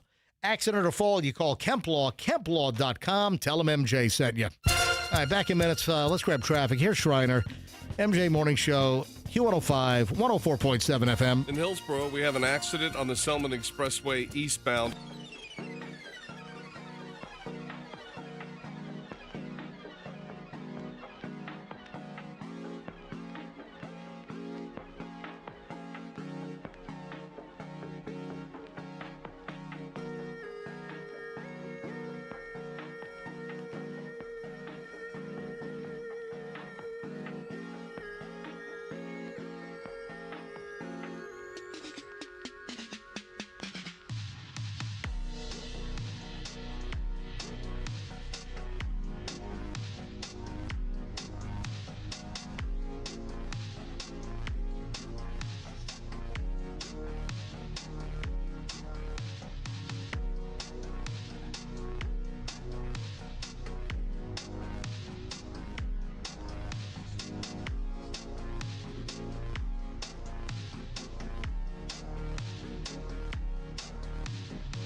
Fessa, did you help my wife down to the vehicle? Was the Uber there waiting for Michelle? The Uber was not there yet, but she said it's like a minute away. Okay. And she had a lot of luggage. Yeah. Yeah. Yeah, so she's checking 2 bags because she's bringing up stuff. So Chloe and Julian going back up to college and law school. So, as you know, if you listen to the show, last Wednesday, so a week ago, Chloe and Julian drove from South Tampa to Sanford to get on the auto train to take the trip up to Northern Virginia and then drive the rest of the way to Connecticut. So Julian and Chloe packed up the vehicle, so a lot of Chloe's stuff in her, and she's got a Mazda CX-5. So, it's not a huge SUV. Yeah. So Chloe's stuff is all loaded up in there, and then Julian had stuff to bring back. They ran out of space. So they kind of miscalculated the amount of space that they had and the amount of material that they needed to bring up. So the deficit is what Michelle and I have to bring up. So Michelle is bringing up all of Chloe's stuff, I think, went. So Michelle's bringing up like 2 checked suitcases of Julian's crap, and then I've got to bring a carry-on of some of his, film gear. All right. So I got to do that on Friday because Michelle's going up now to help Julian move into his dorm tomorrow. When do you leave on Friday? And I leave. I've got like a 12:30 flight or something. I've got a 12:30 or 1 o'clock flight up to New York on Friday. So well after the morning show. I'm not going to miss any time on the morning show. Michelle obviously misses the last hour right now, and she'll be out tomorrow and Friday. Right. But I'm not missing a minute. Well, good. And then you'll be back on time on Monday, right? No, I'm going to show up at 8 a.m. on Monday. Maybe those flights. I don't know. I come back. We both fly back on Sunday afternoon. Okay. Yeah. Listen, I want to get back in time to go to the kennel to pick up the dogs, so they don't have to spend another night at the kennel. That's right. Yeah. Are you really going to bring the dogs on Friday? Well, so hold on. Let me check my app. Let me see. Because here's the. I mean, otherwise, when would you drop the dogs off? The night before? No. I don't want to do that either. So I would. You're going to run home, get the dogs, come all the way back. No, the dogs are not on this side. The dogs are we board the dogs in South Tampa. Oh, I didn't know. Okay. No. The dogs are not far from the house. So hang on a minute. My flight. This is tight. My flight departs at 12:05. Oh wow. Okay. So Friday at 12:05. So I'm gonna have to. You know what? We'll have to shut things down about 9:45, and maybe play a couple of crotchety old man calls. That's great. Yeah, to fill the time on Friday. I'm all for that. That's what we'll do. Yeah, because then I got to rush home, grab the dogs, take them to the kennel. Now, luckily, I'm not checking any bags, so I'm carry-on. I'm walk on Willie. All right. So let me see your ID here. Yep, walk on Willie. I'm walk on Willie. Take your ball cap off. Yep, that's you. Walk on Willie. I'm carry on Cappy. Carry on Cappy. So. But still, 12:05. That means the boarding's going to start at probably 11:35. It's typically half an hour. Let's see. What am I? Well, I'm sure you'll get there in plenty of time. Yeah, I got a crappy. I'm in the back of the plane. I bought a cheap seat. Yeah. People. Oh, MJ. Oh, fancy schmancy. Yeah, right. I'm in coach. I bought the. I think I bought. I don't think I bought the cheapest. I think I bought because they have like economy basic and then they have economy regular. I just went like economy regular. They have like economy. You don't even want it. Yeah. There's nothing about this seat you want. It's called economy misery. I didn't buy economy misery. I just bought economy regular. Good. Yeah. So 12:05 is the departure time. So I'm just gonna do the math here. So 9:45. I leave here at 9:45. Get home by 10. Rush the dogs down. That's 15, 10. I can be back home. Yeah, I have enough time. All right. Yeah, I've got enough time. And then I'll, I got to decide. Do I want to? I'll probably just Uber to the airport. Yeah. Okay. Yeah. Unless you want to hang out with you for an hour and a half. Yes. No, you don't. You don't have to do that. Friday's a good day for me to do that. Let me make sure Michelle's okay and all packed up, and let me just dial her quickly here. All right. Yeah, I didn't see her get into the Uber, but I escorted her down and saw the myriad of she's got luggage. Yeah, she's got a pieces. lot of. She's got 2 check Hello? bags. Hey, everything okay? Yes. All right, is your Uber ride pleasant so far? So far, so good. May I ask how much the Uber ride was from the Beasley Studios here at Q105 to the Tampa International Airport? Good question. $30. What? Oh, that really? $30. Yeah. That sucks. Yeah. That's high. It is a little high. Oh my God. But, you know, I Hold on, don't do it a lot. Did So. you hold on? Did you check Lyft as well? No, I don't do that. Well, what do you mean? Hold on a minute. So let me check Lyft. No, I don't do that. I don't have time for that. I ain't got time for that. No, I really didn't. I was, scrambling to get out of the studio and get to the airport on time. So All right, hold on. Started. I don't even think I have that other one on my phone. I still mess around with it. I'm going to check Lyft 'Cause right here's now. the thing: either you or Julian usually book it for me, so I just go with the one. Well, hang on a minute. Let's see. Regular Lyft right now from the studio to the standard is $22.92 on Lyft. You paid you paid $30. You know what? I owe you $7. I'll pay you back. All right, so I'll pay you the difference. Lyft is $22.92. All right, let me see what my Uber is.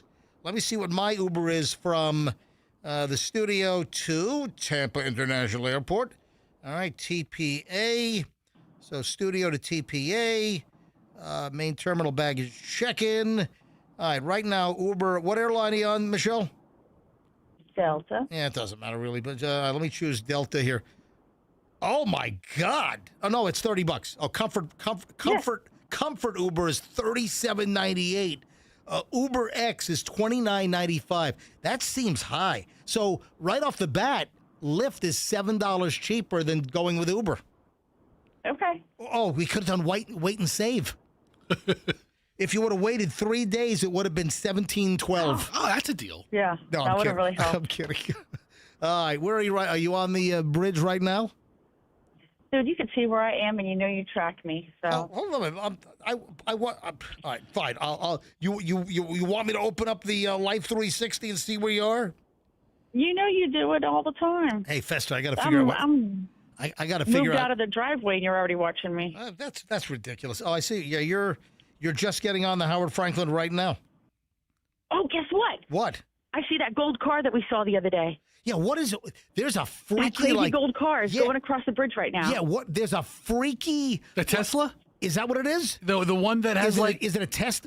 Well, no. It looks like a Tesla, Fester. Yeah, it's like a Tesla prototype. But it doesn't have like any sensors on it.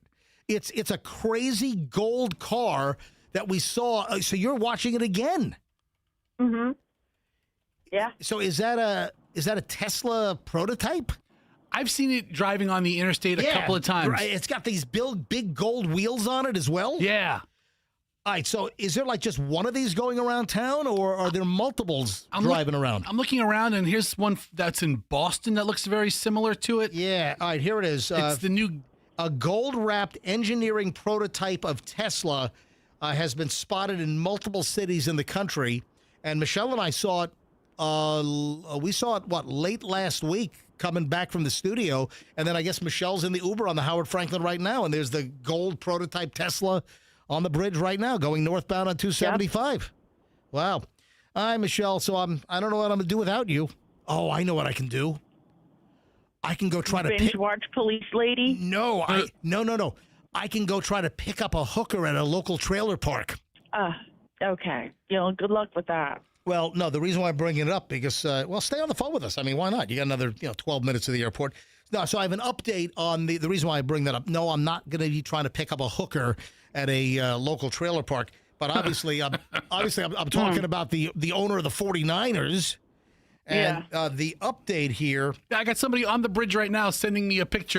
They're on the bridge with you, Michelle. Michelle, someone just sent Fester a picture of the gold Tesla on the bridge right now, so he must be right near you. It would be really weird if they took a picture of me. Hey, whoever sent me the picture, let's not creep out Michelle. Just keep going. Yeah, really. All right, so if you don't know by now, the billionaire owner of the 49ers, Jed York, was busted for trying to pick up a hooker online, some, I guess, known prostitution website, which I have no idea what that could be. And I asked someone, hey, what are known prostitution websites? I mean, back in the day, hookers would, or escorts and hookers would advertise on like Backpage.com or Craigslist. Yeah, but those days are over. So I don't know what the known hooker sites are these days. But you know who's pissed? And if you don't know the story, the billionaire owner was in Ohio, and he gets busted. It was an undercover sting operation. It wasn't a real hooker advertising. It was the cops. So he goes to meet who he thinks is a hooker at 9:30 in the morning, last Sunday morning, in this little town of like East Palestine, Ohio. He's a billionaire owner of a major NFL team, the San Francisco 49ers, and he's trying to meet up with a hooker in a freaking trailer park in Ohio. Guess who's pissed, Michelle? Who? The trailer park. They're really pissed that the police department used their place as like this decoy area. They're like, why are you trying to make us like the butt of jokes over here? Like trailer parks have enough of a hard time sometimes. I have to say, this is the classiest looking trailer park I've seen in a long time. Listen to this. Enraged trailer park homeowners tear into cops for using them as bait to snare the 49ers boss. Wow. Homeowners at the Ohio trailer park where San Francisco 49ers boss Jed York was arrested have slammed cops for repeatedly using the neighborhood to bait suspected criminals. Wheat Hill Mobile Home Community in East Palestine thrust into the spotlight Monday after the 46-year-old allegedly agreed to pay $160 for sex, only to discover that the woman was not a hooker, not a hoe. It was an undercover East Palestine police officer. New York Post spoke to those who live at the site, who revealed it was not the first time the address had been used for a sting operation, with them pointing out an empty lot being an ideal place to corner suspects. Anyway, so they're not happy.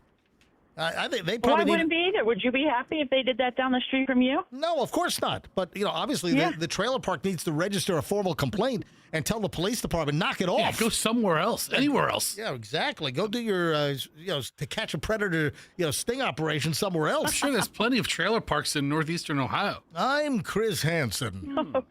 So, what'd you say? I said I'm sure there's plenty of trailer parks in northeastern Ohio. I mean, listen, when I think of a state, it's probably riddled with trailer parks.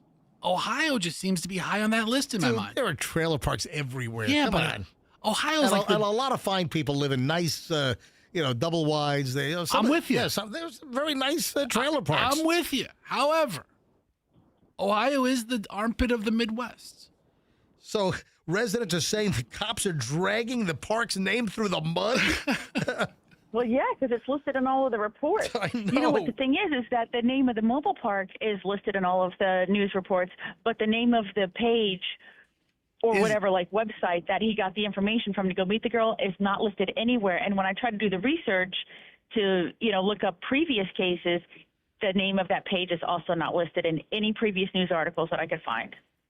Well, what website he used, right? Yeah, so we don't know. Again, what is the hooker website? Anyway, phones are ringing. I don't know. People, hey, why are people calling in, Andrew? People are phoning in for some reason. I don't know. All right, so Michelle, enjoy the rest of your drive. All right, thank you. Well, you know what? I'm looking. No, you have time. You're just getting off the bridge now. You got a minute. I can hang up now. No, hold on. No, because there's a timeline. There's a timeline of the 49ers hooker escapades here, which I think is pretty interesting. So a couple of things. Number one, it is being reported that Jed York quietly moved to his parents' house in Ohio. Oh, wow. What? Well, he broke up with his wife, and I guess he wanted to get out of that area, so he moved to his parents' place. San Francisco 49ers CEO Jed York quietly relocated back to his Ohio hometown months before he was allegedly caught shelling out $160 for a non-existent trailer park prostitute, now living at a $500,000 Youngstown home owned by his parents. Wow. Is he sleeping in his high school bedroom? With like posters on the wall? Yeah, right. Like his high school banner? The family is worth an estimated $8.5 billion, and he moved into his parents' $500,000 modest home, a 4,100 square foot Youngstown home owned by, I guess, his parents. His folks, yeah. Are they still? I mean, they're alive. They must be living in the house. Jeez. You think mom has all these strict rules, like can't watch a TV too loud and no pizza parties? No. Then there's a whole timeline of events for this guy. On June 30th, I guess the wife wrote that her marriage was over due to irreconcilable differences in response to York's divorce filing. Anyway, there's a whole time. I think that's enough of this. But, I mean, what a crazy story. And now, I guess the owner of the 49ers somewhat joins the Robert Kraft Club, to a certain extent, Yeah, this is not a good look.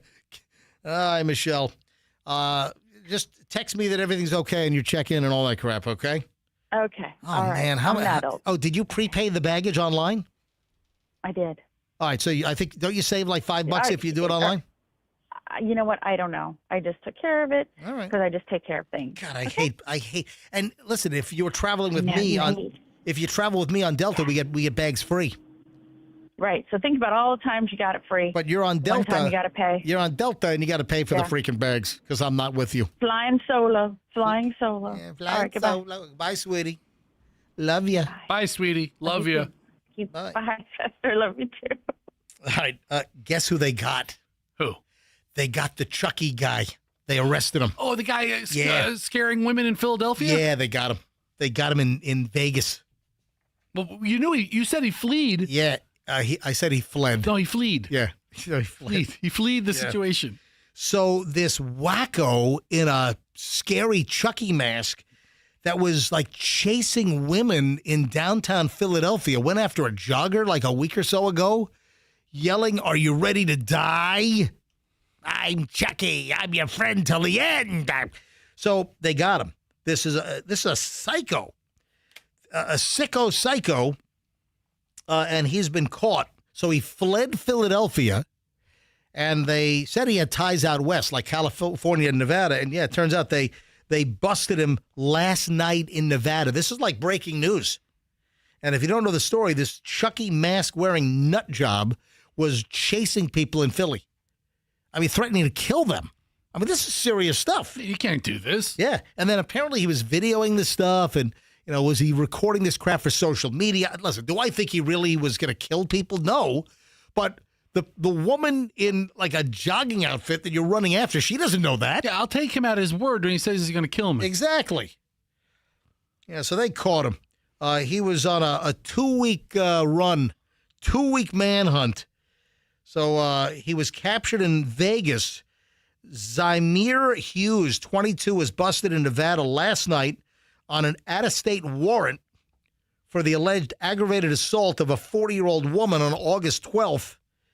I think I saw like the U.S. Marshals arrested him. Okay. Yeah. Tonight, the fear that one man brought to Philadelphia comes to an end. That's a statement from U.S. Marshal Service Robert Clark told reporters in Philly. He was found hiding out inside an apartment complex in southeast Las Vegas just after 8 p.m. last night. So they obviously knew who his family or support system was in Vegas. Yeah, they knew where he could potentially flee, but still, it took them 2 weeks to find the guy. This maniac wanted by Philly police. He was lurking around the City Hall area, disguised as Chucky, again, terrorizing 6 random people on August 12th. Yeah, this guy's in big trouble. Yeah, I would say so. Yeah, so let's see. During the chilling spree, Hughes, wearing the mask, allegedly chased a 40-year-old female jogger while making threatening remarks, causing her to fall and suffer an injury. That was about 5:30 in the morning on August 12th. "Are you ready to die?" Hughes allegedly asked the unidentified woman while filming this episode Yeah, Hughes had been visiting relatives in Philly but fled the city on August 19th.